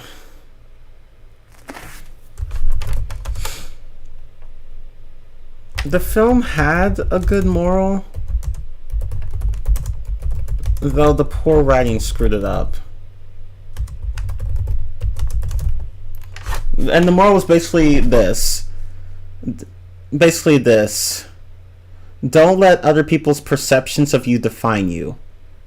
So basically, who cares if everyone thinks you're just an idiot or whatever? What matters is what you think of yourself. You should just be yourself. And if anyone has a problem with that, they need to change, not you. As long as you're not hurting anyone, you do you. That's basically the moral of the film. Even though the writing was crap, I respect the film for at least doing that much. Right? It's like a good moral, but incredibly poorly executed, basically. Basically, and it's really funny because it's like this film could have been good, but the moral was good, but the plot was shit. So it's like, okay, yeah, great. Oh, you thought the action Mulan 2020 was good?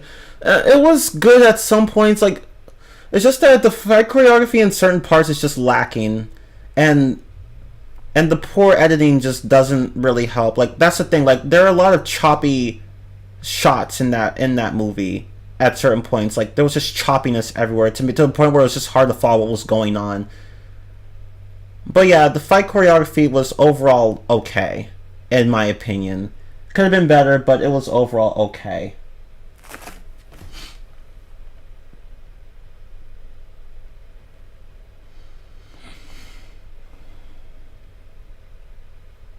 The problem there was that Mater did actually get others hurt or in danger. Yeah, he did. Yeah, definitely, he did. Although, to be fair, like, most of the time it was just a complete accident. But yeah, Mater did get Mater did put people in danger constantly, despite trying his hardest despite not knowing, despite just, not knowing about the situation, or just trying to keep others safe.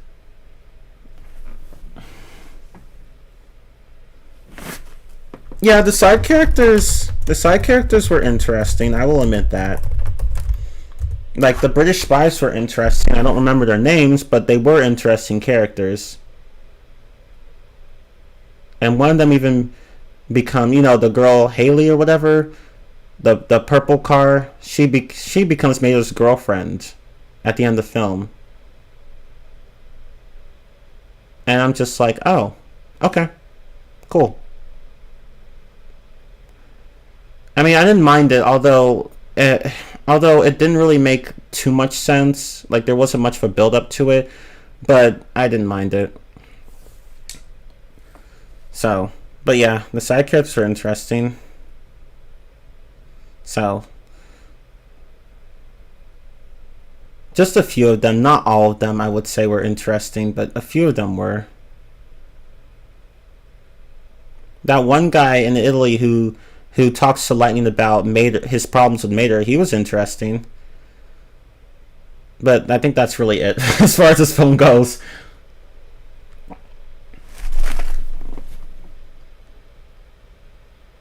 We never seen again in the Cars universe because number 3 it pretended that number 2 never happened.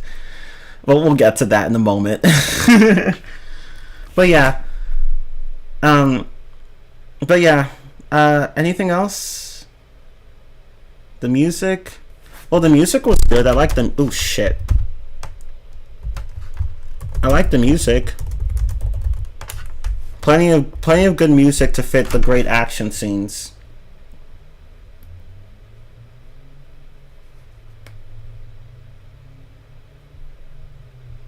So, yeah, I like the music. Not as memorable as in the first film, not even close in my opinion, but still good.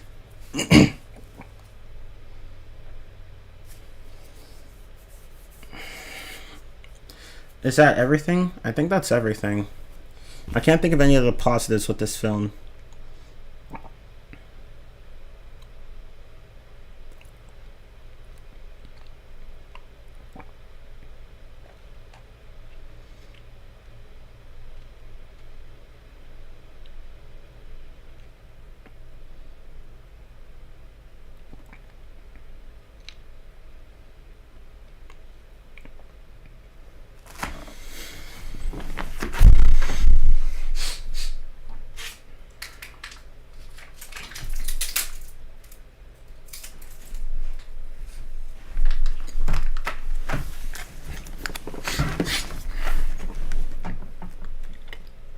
Yeah, I can't think of anything else either.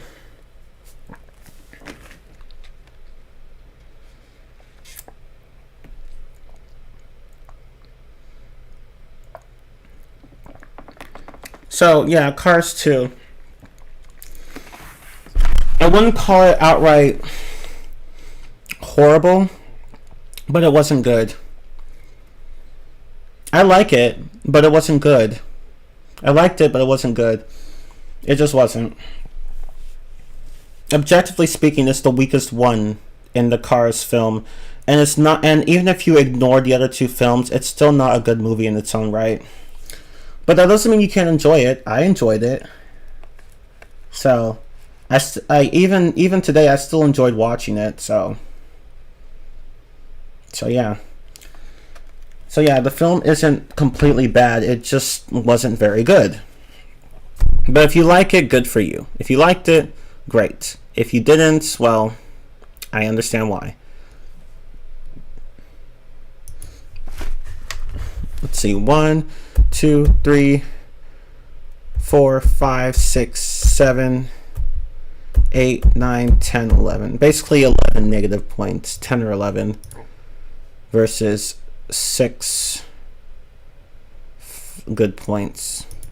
So yeah, almost twice as many negatives as positives. So yeah, this film is not good. But if you liked it, great.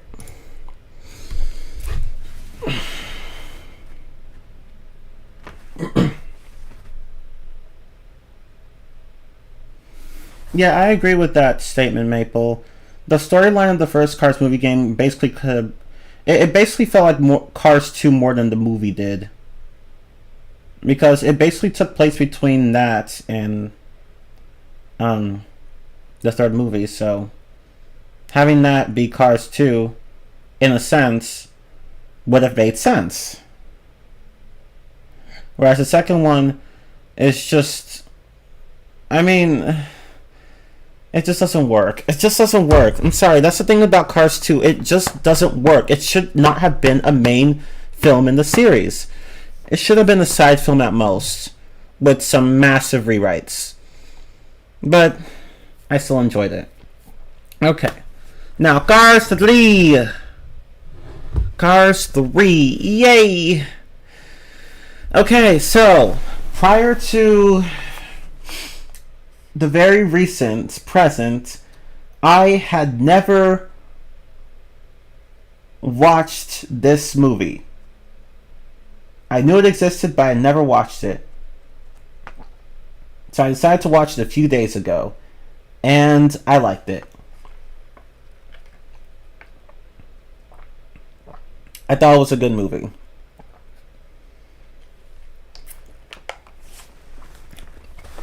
I just think it's a good movie for multiple reasons.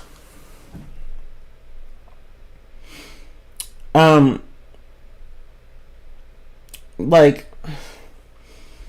I won't say it's my favorite. I'd say my favorite was the first one, but this one was, but this one is definitely,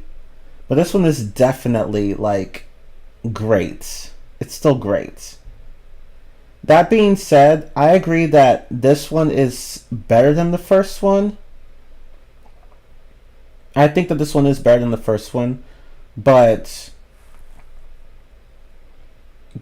like in a similar manner to how Toy Story 3 was better than the first Toy Story, but in both cases I like the first movie more. That's just me. But I like the third films just fine. So, yeah. Cars 3. Basically the conclusion to the trilogy. More of a duology because a duology or whatever, because really this film pretends that the second film never happened. So in Cars 3, basically the second film never happened. So all those spy adventures, they didn't happen. Of course, Lightning was still a seasoned veteran in Cars 3, but the whole trip with Mater and shit, being a spy and whatnot, that never happened. So Mater never had a girlfriend or anything like that. No, not Hallie as a girlfriend anyway. Haley, whatever. That British spy, whatever her name was. She and her boss Finn, it's as if they had never existed. So Cars 3 is basically like a soft reboot, or whatever the proper term is. There's probably a better term out there, but whatever. Basically, it's like or maybe a soft reset, or whatever.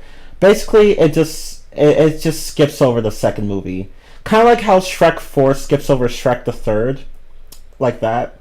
It's just like that, where nobody wants to remember that Cars 2 and Shrek the Third existed. Nobody wants to remember those movies. Although I actually liked both. So it saddens me that people don't want these movies to be... that people just don't want to remember these movies.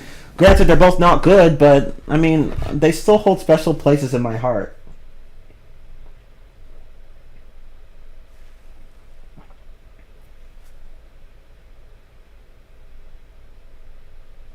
I still remember when the teaser for this movie came out and everyone had thought that Lightning had died. Oh, damn. Yeah. But no, he didn't die. He just had one nasty crash.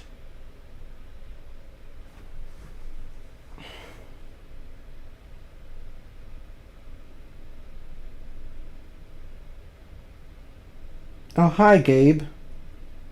But yeah, Cars 3 felt like more of a sequel to Cars 1 than Cars 2.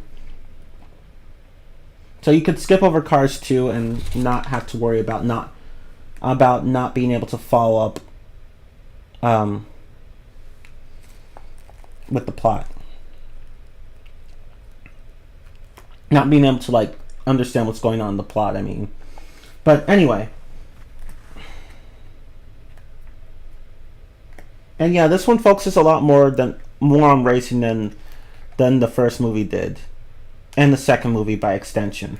But yeah, so in this one, basically Lightning, he was at the top of his game, but then some rookie came by and just took that away from him, and he had a nasty crash.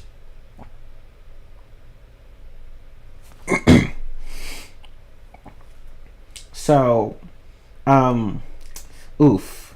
So now, basically, what happened to Doc Hudson in the first movie? Well, not in the first movie, but like in his backstory from the first movie, that happened to Lightning as well.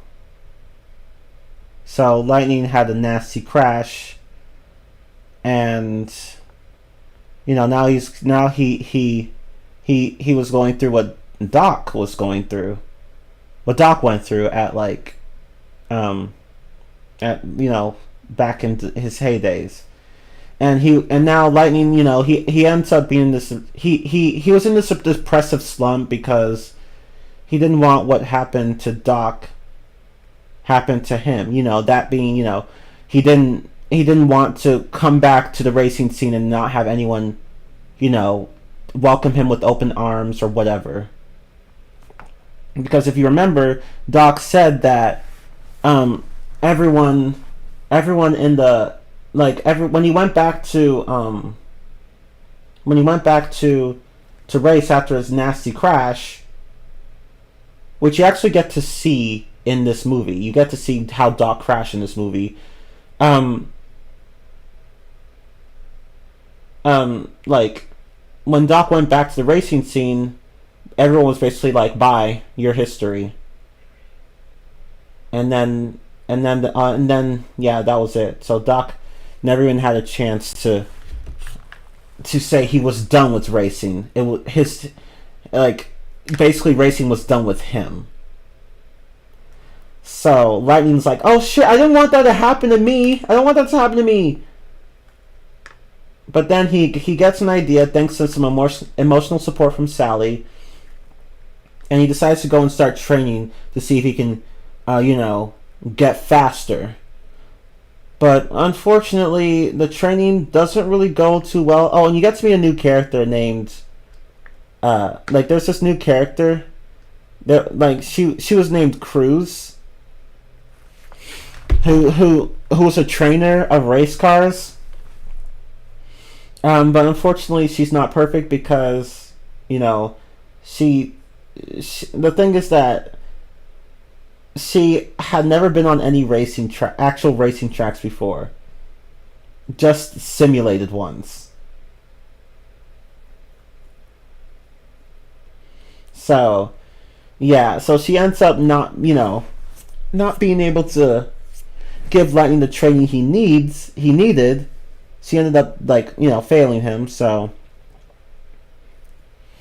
at first he basically just tells her off and she just leaves, but not before we hear a bit of backstory from her, which is sad, unfortunately, because she wanted to be a race car, but she couldn't do it because she just lacked the confidence, compared to Lightning, who was basically all confidence. But yeah, anyway.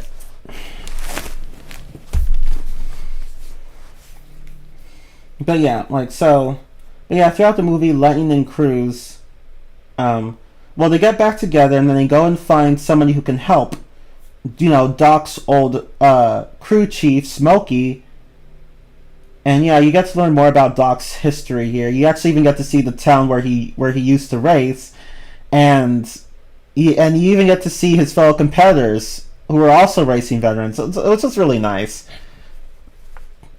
And So Lightning gets some training from Smokey. He got some training from Smokey, and not just him, but Cruz as well. She did a lot of training as well. She was doing the training with him. So then racing day came, and Lightning was ready to race, but he had a bit of a rough start at the beginning. But then he had this bright idea, and I'm not kidding. It actually was a smart idea to put Cruz into the race instead of him. So basically, he basically switched places with Cruz so that he could give her the racing shot a shot at racing that she had never given herself. Which was nice. And it was basically symbolism for Doc passing the torch to Lightning and Lightning passing the torch to Cruz. So now, basically, Lightning became Cruz's crew chief, and thankfully, Cruz won the race against a new hotshot rookie named Storm, who was one of those high tech cars who had higher max speeds. Hence why Lightning was struggling against him throughout almost the entire season or whatever.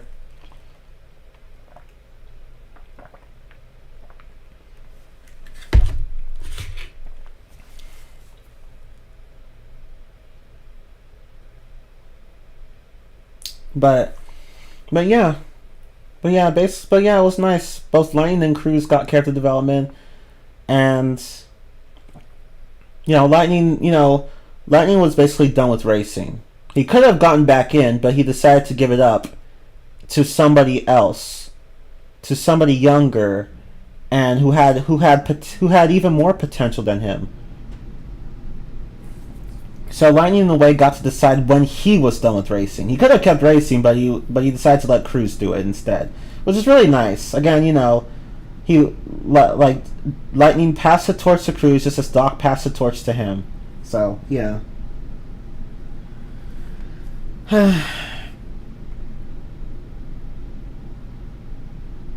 This movie was basically good commentary on the crisis that professional superstar athletes go through when they get older and are no longer as good as they once was. Yeah. Because, at some point, there will be somebody better than you. And that's okay. But, this was good commentary.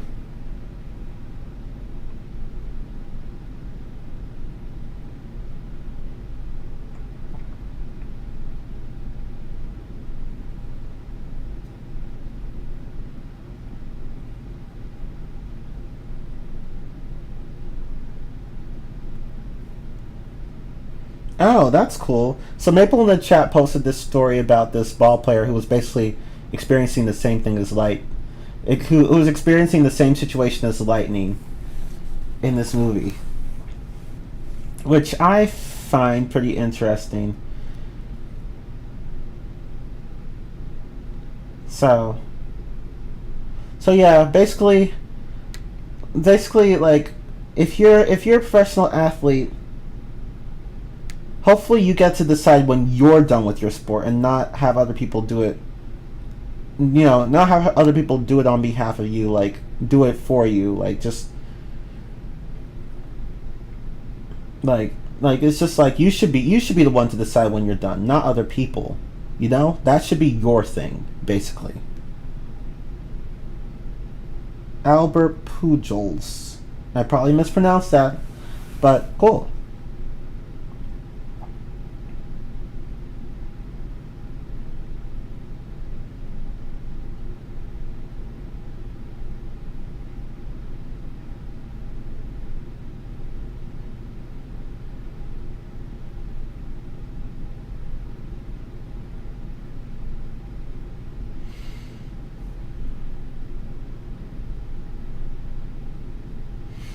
Okay, but sorry, I got a bit distracted for a moment.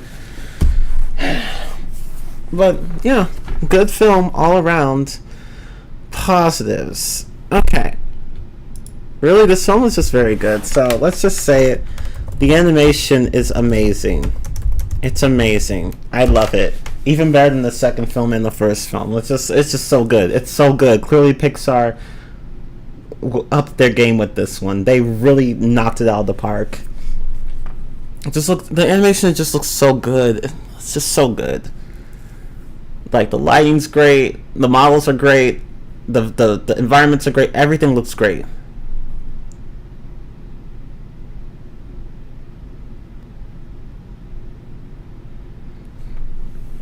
Like, really, like, this film is probably the best looking Cars movie out there. It's just so good looking. I love it.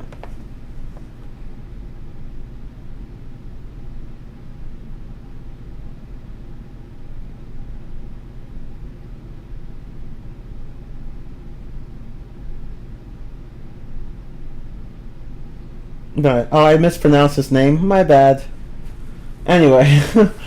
But yeah, breathtaking animation. Let's see. What else? I can't. I don't really remember. I'd say the music was good. The music was good. I don't really remember much of it, but I do remember it being good. I can't really name a single track that I hated, so yeah, it was pretty good all around.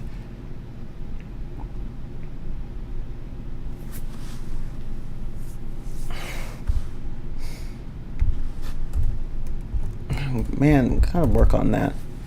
But yeah, like good animation all around. I'm sorry, good music all around. Well, the animation too. Just I can't really remember any particular tracks, but that's okay.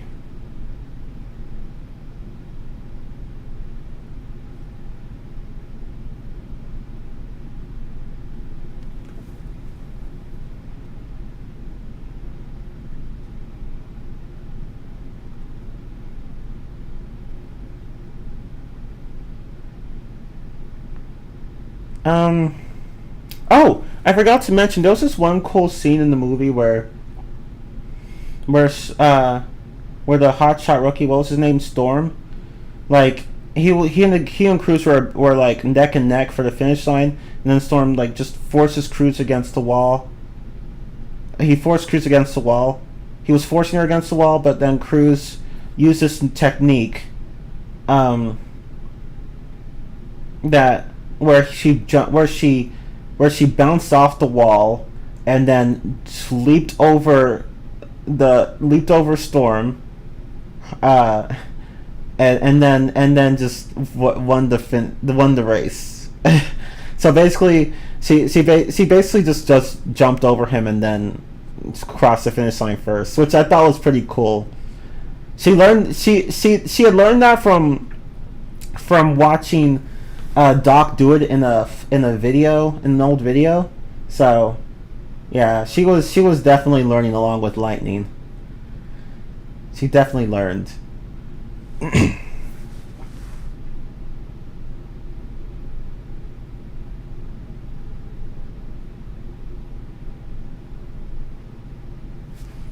Yeah, I agree that's the weakest soundtrack in the series. Cars 2 had a more memorable soundtrack, but yeah. But yeah, as Maple said in the chat, the backstory of Doc Hudson was good. It was great, actually. I liked how this movie expanded on that, which was actually made for an interesting plot. So now we got to know more about Doc's past, and like it was just really interesting. I like that. I like the direction the plot took.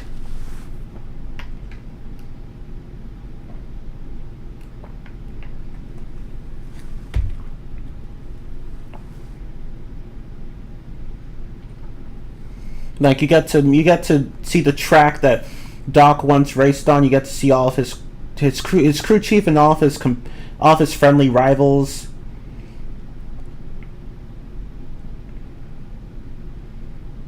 Like really, you got to see all of that.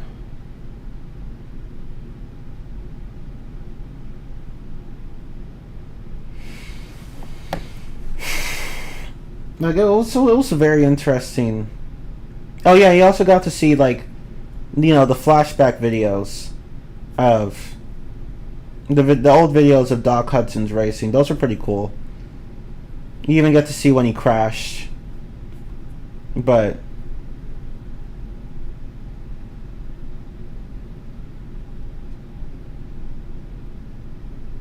yeah.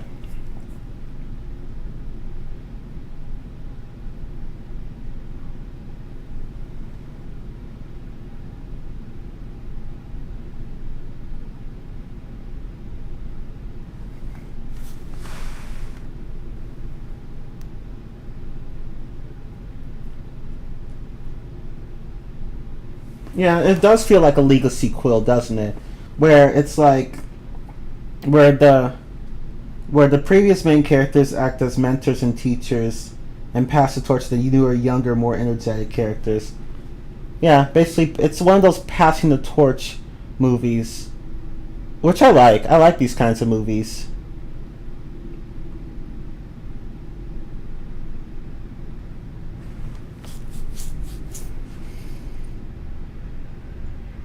But yeah, basically, I like how Lightning became a legend in his own right, just like Doc Hudson and the King. So it was Doc, then the King, then Lightning, and now Cruz. Oh, now Cruz is going to be on her way to stardom. She's on her way. She is on her way.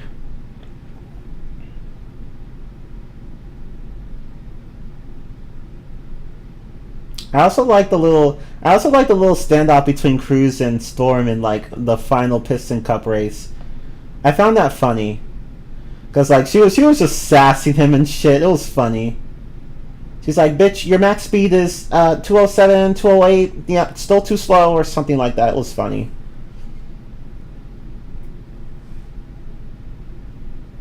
It's been a trend in franchises for quite a few years now. True, very true.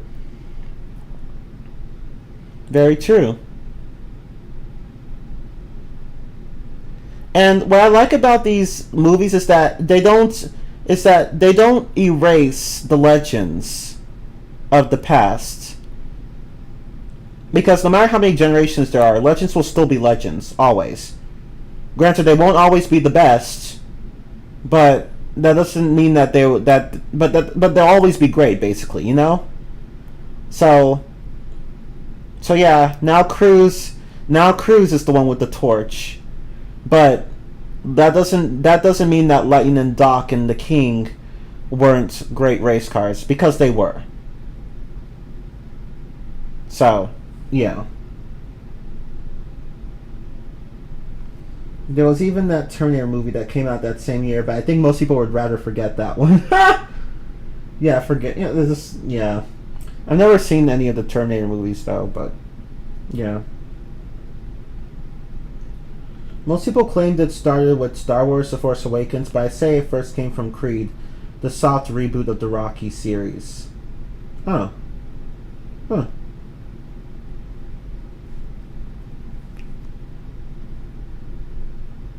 Yeah, this movie does have a have your cake and eat it too kind of ending. Lightning gets to decide he's done with racing. Because honestly, there wasn't much point in him staying anyway. Really, he just couldn't keep up with the newer generation of cars. The newer, yeah, like he just couldn't keep up with them. So might as well pass to somebody who has more of a chance, and especially somebody who clearly has a lot of potential. So it's like, you know what? I could keep racing, but I'm gonna let someone else do it. I think she deserves it more than me. I've already had my run. Now we should have hers. Now we should let her have hers. Man, my English is all over the place. I'm sorry.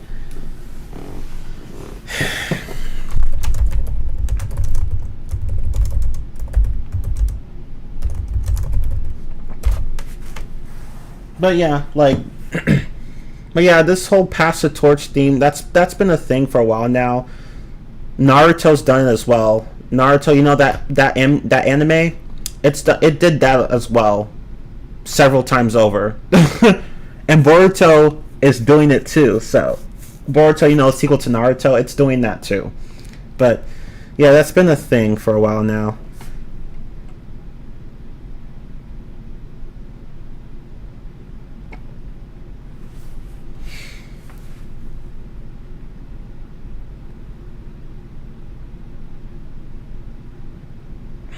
But yeah, Lightning gets to decide when he's done with racing, and Cruz becomes the next superstar. So win-win. I meant to say that, but for some reason I went off on a little bit of a tangent there. But anyway.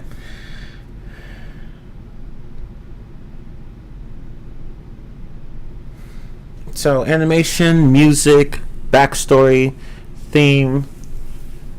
I mean, we pretty much already said this, but I'll mention it anyway. The plot was great. Because it was about Lightning overcoming his midlife crisis, basically, if you can call it that, or whatever. And he overcame it.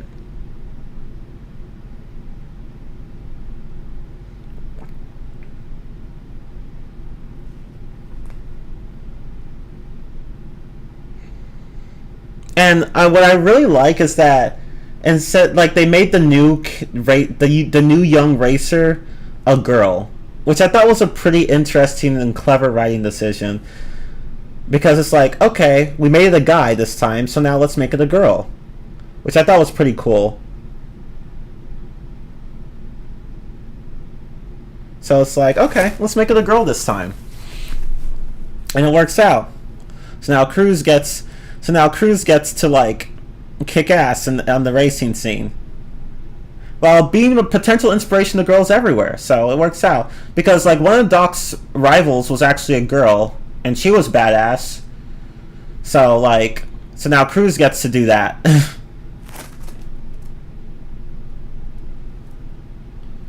I've heard some reviewers claim that. You see, I have a feeling that what you just mentioned now in chat was going to be related to what I just said. But anyway, I've heard some reviewers complain that Cruz was a forced girl-powered character, but I never really saw her as that. Like, I don't recall the movie ever making a big deal for gender or even acknowledging it. Yeah, that's the thing. Like, Cruz, like, nobody ever, like, why are people even saying that? Because Cruz wasn't forced at all in terms of female empowerment. She was written pretty well. The movie, as you point out, didn't even acknowledge her gender. She was a girl, obviously, but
sorry, my fucking internet just keeps pissing me off.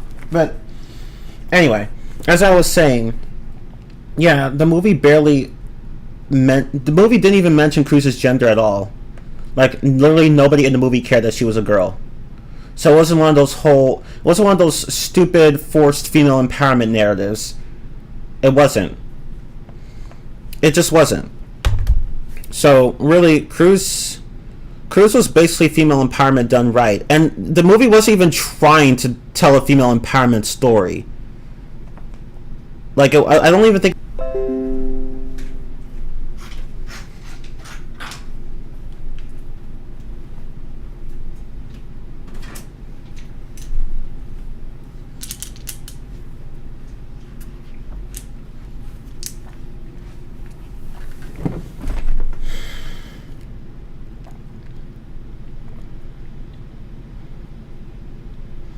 Yeah, I know. Fuck my internet. Can I go through one stream without this happening for once in my life? Damn. This is part of the reason why I just stopped. Why I don't do streaming that much anymore. Because, like, literally every time I try to do it, almost every time I try to do it, shit like this happens. And I'm just so tired of it. If it's not the internet, it's my computer. If it's not my computer, it's just so frustrating. I just hate it.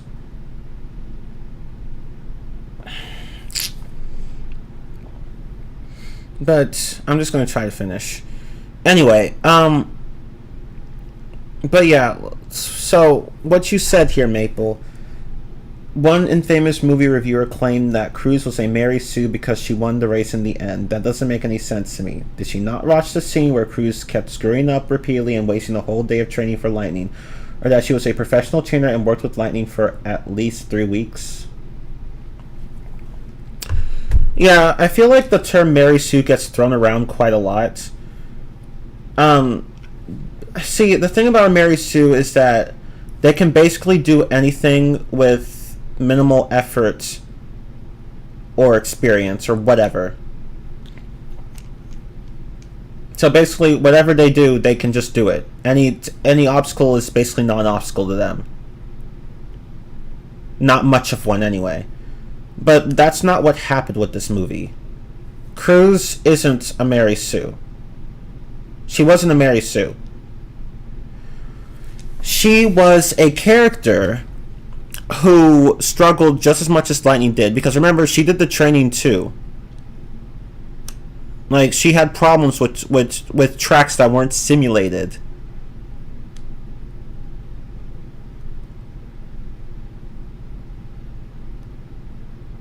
So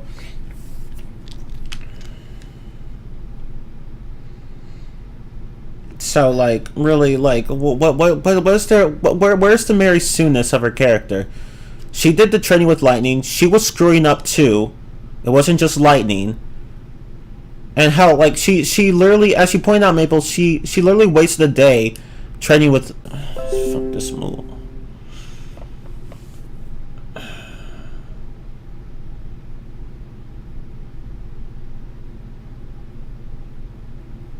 I'm almost done. Can't you just wait before you just go on and off? Damn. I'm literally almost done. I'm almost done. Let me finish, Internet. Okay, so, as I was saying, yeah, Cruz is not a Mary Sue character. Because throughout the movie, she struggled with training just as much as Lightning did. But fortunately, she overcame the obstacles just like Lightning. So she actually trained too. It wasn't just Lightning who was training. She was training too. And that's what caused her to win the race. Like, so her win didn't come out of nowhere, nor was it forced. I mean, I guess I can kind of see how people think that way, because Cruz literally had never been on a racetrack up until this point, and just managed to secure her first win. But really, like, it's not far-fetched. Again, she had done training with Lightning, so her win made sense. So I don't really know what people are complaining about. She earned that win. Really, it just shows that she was even more talented than Lightning was. So, really, I don't know what people are complaining about. Cruz is not a Mary Sue character. She worked for her victory. She earned that shit. And plus, she was a professional trainer, so she did know a thing or two about racing. So, really... Like, as you point out, Maple, what are people complaining about? Can we get an F in the chat for Cheese Internet? Sure, here. I put a G by accident. But yeah, F. But yeah, Cruz had good character development. Which just falls under the plot was great bullet point I have here. Cruz had good character development. Lightning had good character development. And it was nice seeing Doc's old friends again.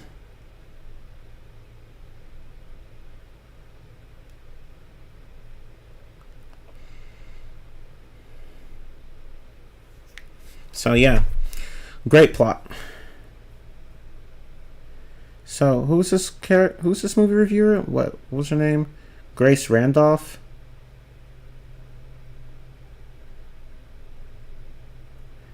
And it was a nice little misdirection to have the movie be a secret origin story for Cruz and not strictly Lightning's resurrection. Exactly. It was a clever twist. I wasn't expecting it, honestly, because honestly, if Lightning had been the one to win the race, it would have been too predictable, and it wouldn't have been as satisfying, in my opinion. So really, like, I'm glad Pixar went the route of just giving the torch to somebody else.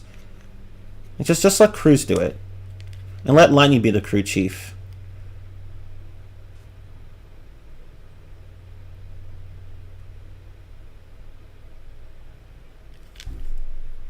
So, yeah, really. It was a clever plot twist, and I'm glad it worked out. Although if you look at the deleted scenes or whatever, there was actually going to be a different ending, but I'm glad they changed it because really, the different ending that Pixar had planned, I think they actually had 3 different endings, 4 total, but but 3 of them got scrapped, so they just went with this one, which was, in my opinion, the best one they could have gone with. But yeah, really good ending. Your ball team has finally won its division. Nice. Nice. That's good to hear. Especially after, I think you said last time that they weren't doing so well. And they didn't do so well, I mean.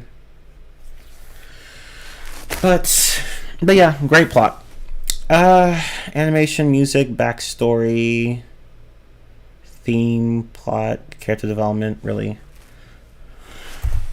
I mean, I'll type it anyway. Both Lightning and Cruise had good character development. Okay. Anything else? Am I forgetting? Are there any other positives? We already talked about the characters. We talked about that. Okay, I think that's it.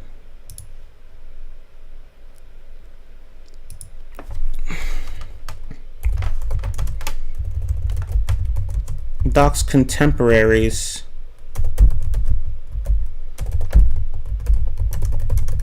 were interesting, were they not?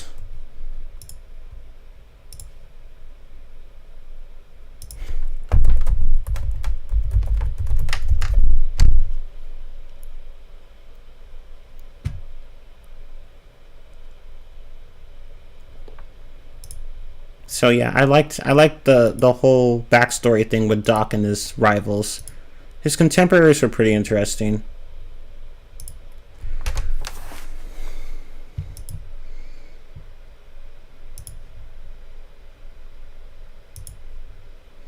We are basically set to take the number 3 seed in the playoffs, which means we have to play the wild card round, but we'll have the home field advantage in the best of 3 series. Okay, good. Very good. Good. I'm glad your team's doing well. I hope they win.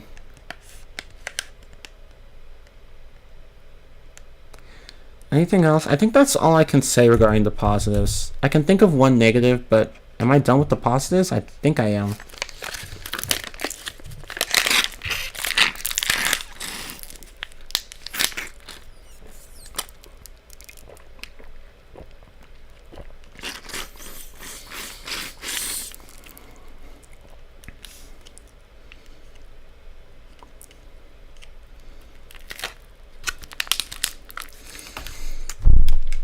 Anything else? I think that's it. But yeah, Cars 3, really solid film overall. I will say that there was one thing I didn't like, although I will admit that it is fairly subjective.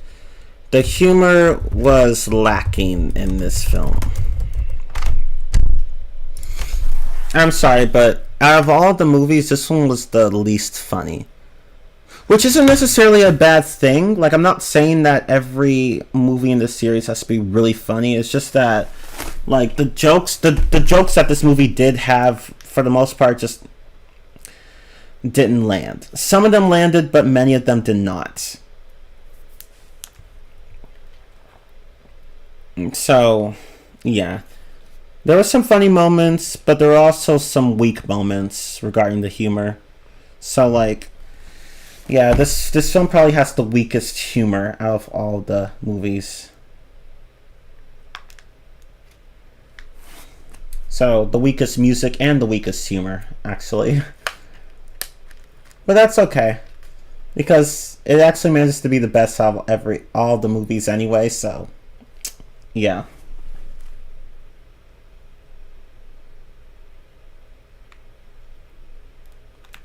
One of Doc's rivals was voiced by Chris Cooper, by the way, aka Norman Osborn in The Amazing Spider-Man 2. Oh, okay. Despite some frustrations, this has been I can't speak today. Despite some frustrations, this has been a really fun year overall for the ball club and my most favorite one in a long time. Good. I'm happy to hear that. I'm just glad that, your team is doing well despite all the bumps on their journey. Yeah, the humor was pretty lacking, honestly. It did feel like an afterthought. Like, there are some scenes some of the scenes with Cruz were just forced humor.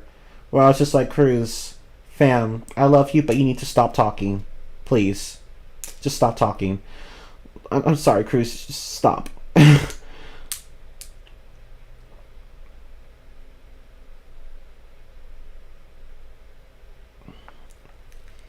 But yeah. Like, the humor. Yeah, Mater was pushed to the side, which I can kind of understand considering the reception to the second film. But like, they could have used Mater a bit more.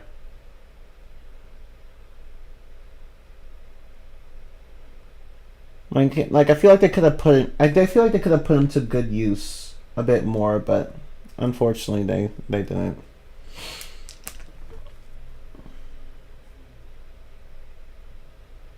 Yeah, the old jokes with Lightning did get tiresome. Like, Lightning isn't old, he's just obsolete.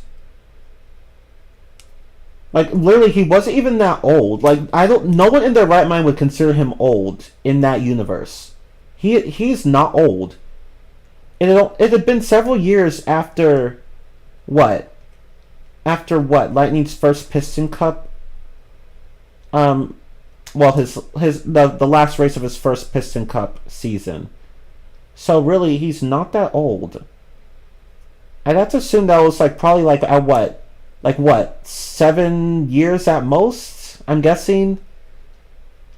Ever since Lightning's first started racing. So really, he's not that old. He's just obsolete. That's really it. Yeah, he doesn't even look that old in the movie. If you're gonna call somebody old, at least fucking make the character look a bit old. Like, have Lightning aging a bit. Like, that would have been fine. Like, they could have done a bit of a time skip there. Where, I mean, they seem to have done a time skip, but it's like... it doesn't seem like much of one. Really, Lightning still looks pretty young. He still looks pretty young, so I don't know why the writers, animators, whatever... They didn't age him up a bit. They could have done that.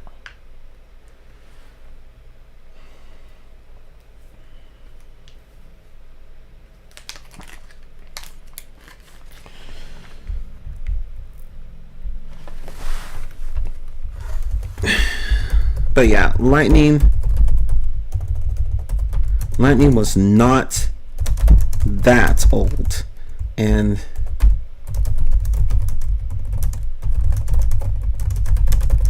it would have been nice to see a bit more of Mater.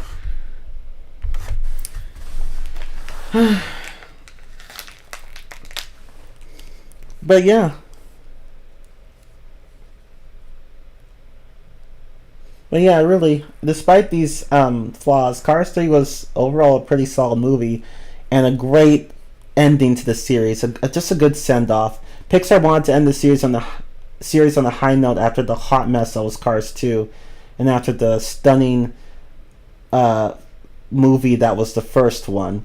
So they're like, you know what? Let's just do Cars 3. So let's make a Cars 3 and let's not actually fuck it up this time. And they did exactly that. So Cars 3, overall, really solid movie. It's probably the best, objectively the best one, if I'm going to be honest. Being the first, but only slightly, in my opinion. So yeah, I actually liked Cars 3.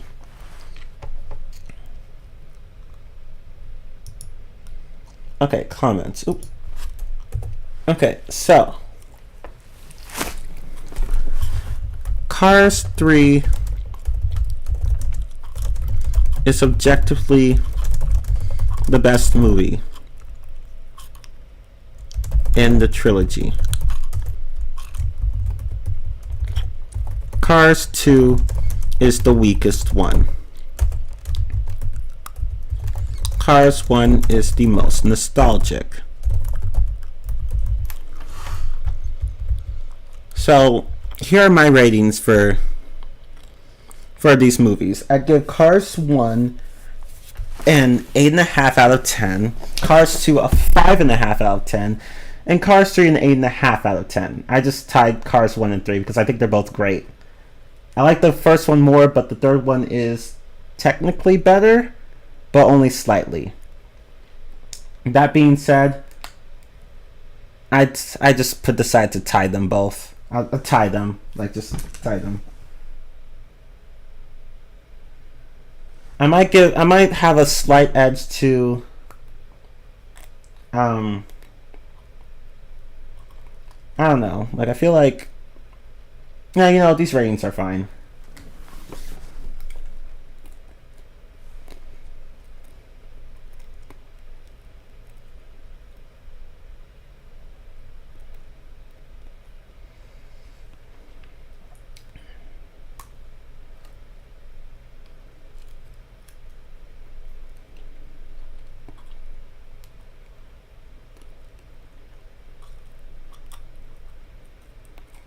But yeah, really, I can't think of much else to say.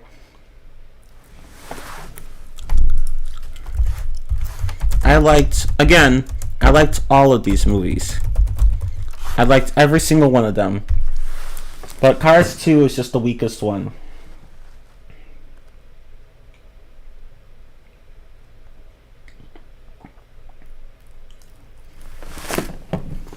Oh, that's another good point. Thank you, Maple. Yeah, that's the thing. Storm was a bland antagonist, wasn't he? Like literally all he just did was show up, say some rude things to Lightning, and then leave. That's it. Now Chick Hicks was much more of an antagonist than Storm was. Chick Hicks actually felt like a good antagonist. Storm's just basic and boring in comparison.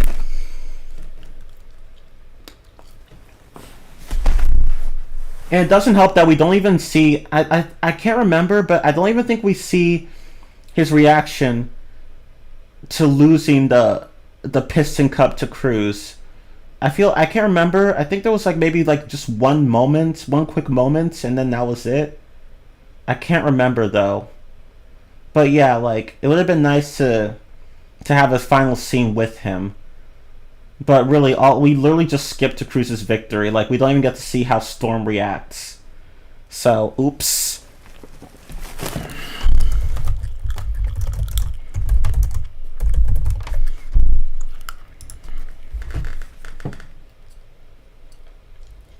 He does make for a great resemblance to Lightning in his rookie years. Yeah, I agree.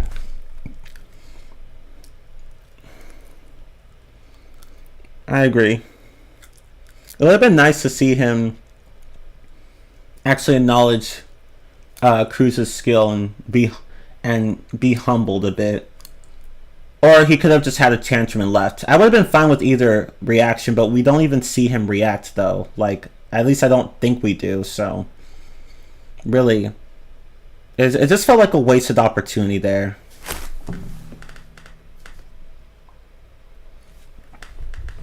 It also doesn't help that he was voiced by Armie Hammer, who has been revealed to not be a particularly great person. An asshole playing an asshole.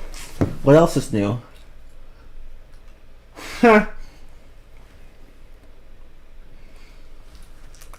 Assholes playing assholes. Or just jerks playing jerks, if you want to be a little bit softer. But, yeah. But yeah, Storm was basic. He was a basic bitch. A bitch of basicness. I've wondered that when Cruz says she grew up watching Lightning race, Maybe wonder how cars can grow up in this universe. Don't question it, Maple. As Mrs. Puff once said, don't ask questions you aren't prepared to handle the answers to. But I mean, you're not wrong, though. Yeah, it makes no fucking sense, does it? That's the thing. How do cars grow up? How are they even born?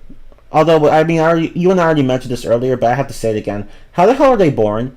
Because in the first movie, Mac, just after Mac found lighting in Radiator Springs, he said something along the lines of, "Oh, thank the manufacturer you're alive, Lightning. I was so worried about you." And I'm like, "Oh, wait." I was like, "Wait, there's a manufacturer? So is God like a manufacturer in this universe, or what? Like, is there a manufacturer who makes cars?" But that'll explain why they were how they're born, but that doesn't explain how they grow up. Like, how does that shit work?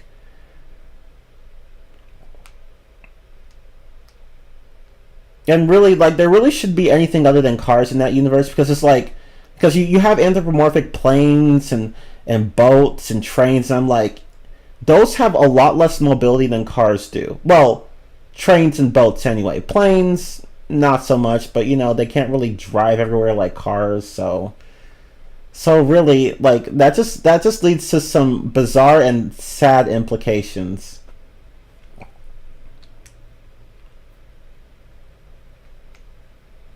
Also, when that bus character shows up in the movie, how exactly can cars drive inside her?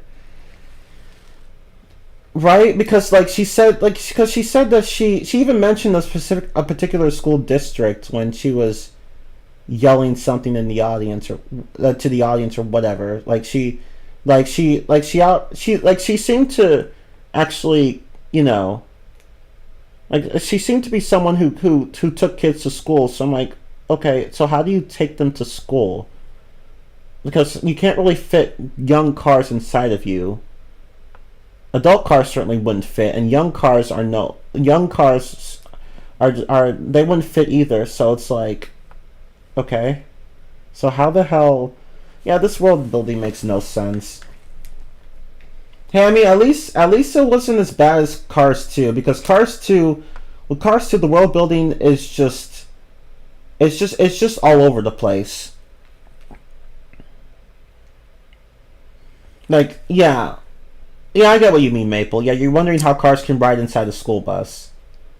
But either way, your point still stands. But yeah, like, in Cars 2, the world building is even more messed up by a large margin. Because you have, like, wine bottles and beer mugs or whatever, and I'm like, how are cars able to drink out of these? How? And you also have telephone booths and sidewalks, and I'm like, okay, how? Like, how? Like, what's the point of these?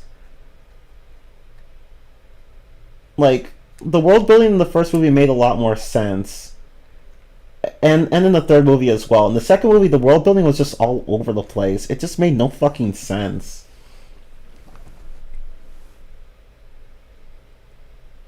And how can cars write? Like, in the second movie, Mater fucking writes a long note to Lightning McQueen and the others just before leaving them in Japan.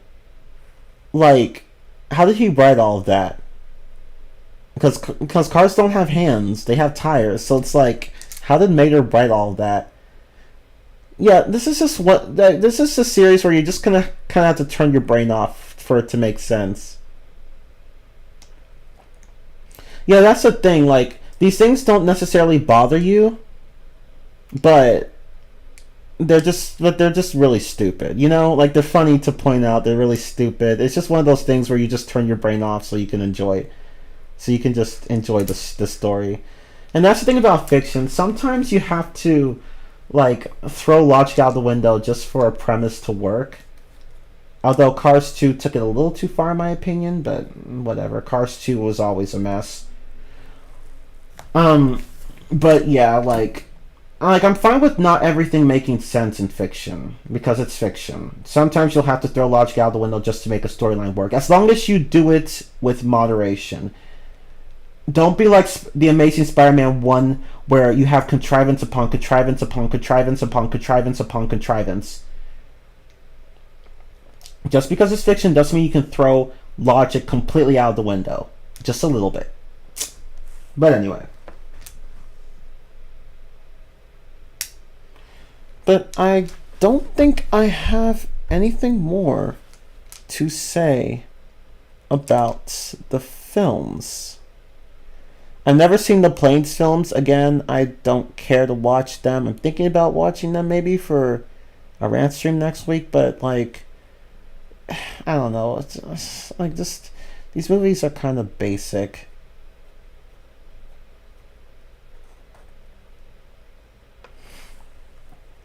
But whatever. Maybe I'll think about it. But I do plan to do a rant stream tomorrow where I cover Shark Tale, Ants, The Boss Baby, and The Boss Baby Family Business. So 4 more DreamWorks movies and then we'll be done.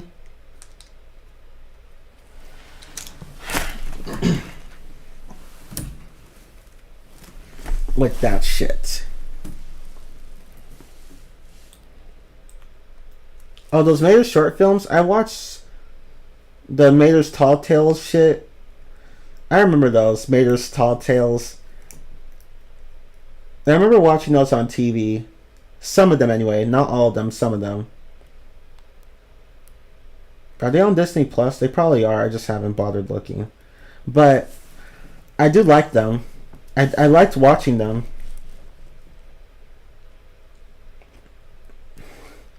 They were funny. But basically the premise was, you know, Mater would tell a really wacky story. Lightning would say, Mater would start telling a wacky story. Lightning would say, Mater, come on. That didn't happen. And Mater's like, yes, it did. You were there, remember? And then Lightning would be caught up in in this crazy scheme. And then, you know, and then like the story would end at some point, and then Lightning would say, Mater, that did not happen. And then some car would come by and and say hi from the story and say hi to Mater, like, oh, hello, doctor, or whatever. So it's like, oh, okay, so it did happen. So it's like, okay, how is Lightning not remembering any of these that these happened? But whatever, it's Cars logic.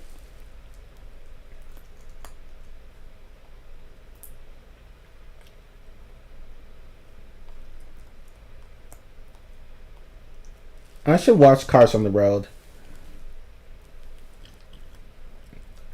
But I'll watch it later.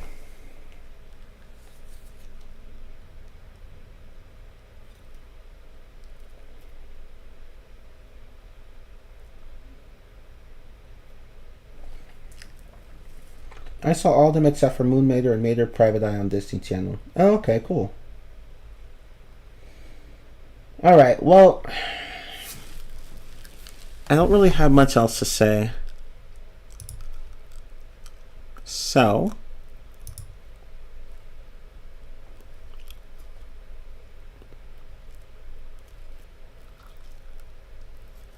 where the hell is... Oh. There we go. Okay. The end. Yay. So that's the end of that. I liked Cars 1, 2, and 3. Cars 1 was the most nostalgic. Cars 2 was the worst. And Cars 3 was probably the best one out of all of them. It's just not my favorite.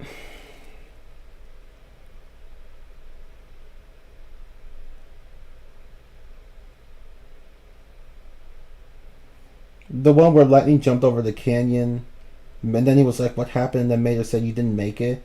I think I remember that one, but barely. So I remember something like that happening in one of the shorts. But yeah, that was funny. All of them are funny. But But I am getting tired. But this was fun. This was quite fun. I love these rant streams. I'm probably going to stop doing them soon, but for a while anyway, because I'm kind of getting tired of doing them.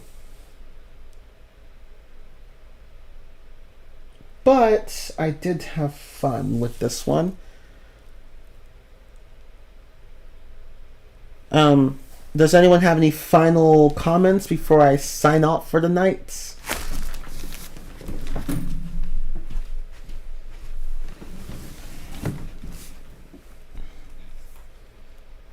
You're gonna head out and watch your team enjoy their champagne celebration. Nice.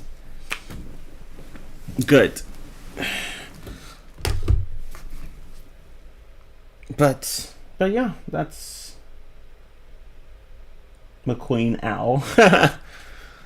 But yeah, that's really all I have to say on this topic. That's all I'm going to say on the rant stream. I'm glad I didn't cover the Emoji Movie. I was going to, but then I was like, nah, it wouldn't make much sense. The only reason I put it here in the first place was because I didn't know what else to...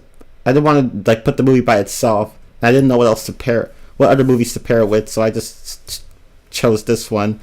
But then I was like, nah, let's just put these movies by themselves. And it worked out. You also need to take out the trash. Oh, good. I don't have to do it until tomorrow because the trash people come on Thursday and Monday. But I do need to go and start studying for a test I'm having soon. But anyway, that's that. Thank you all so much for watching. This was really fun. But anyway, I am TeamMiller15. And I'll see you guys next time. Oh, you're welcome, Maple. Thank you for being here. And Josh, thank you for being here. Oh, the Emoji Movie deserves its own stream? Okay. I'll think about making the stream just for that one, because I don't know what else to pair it with. That's the thing. And I don't want to do Hotel Transylvania because it doesn't deserve that. But yeah, I guess I'll give the Emoji Movie its own stream because I know people will love ripping into it.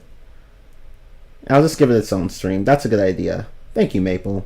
But yeah, thank you for being here. Thank you for being here too, Josh, and everyone else who showed up. But yeah, see y'all later. Until then, I'm TeamMiller15. Deuces and goodbye.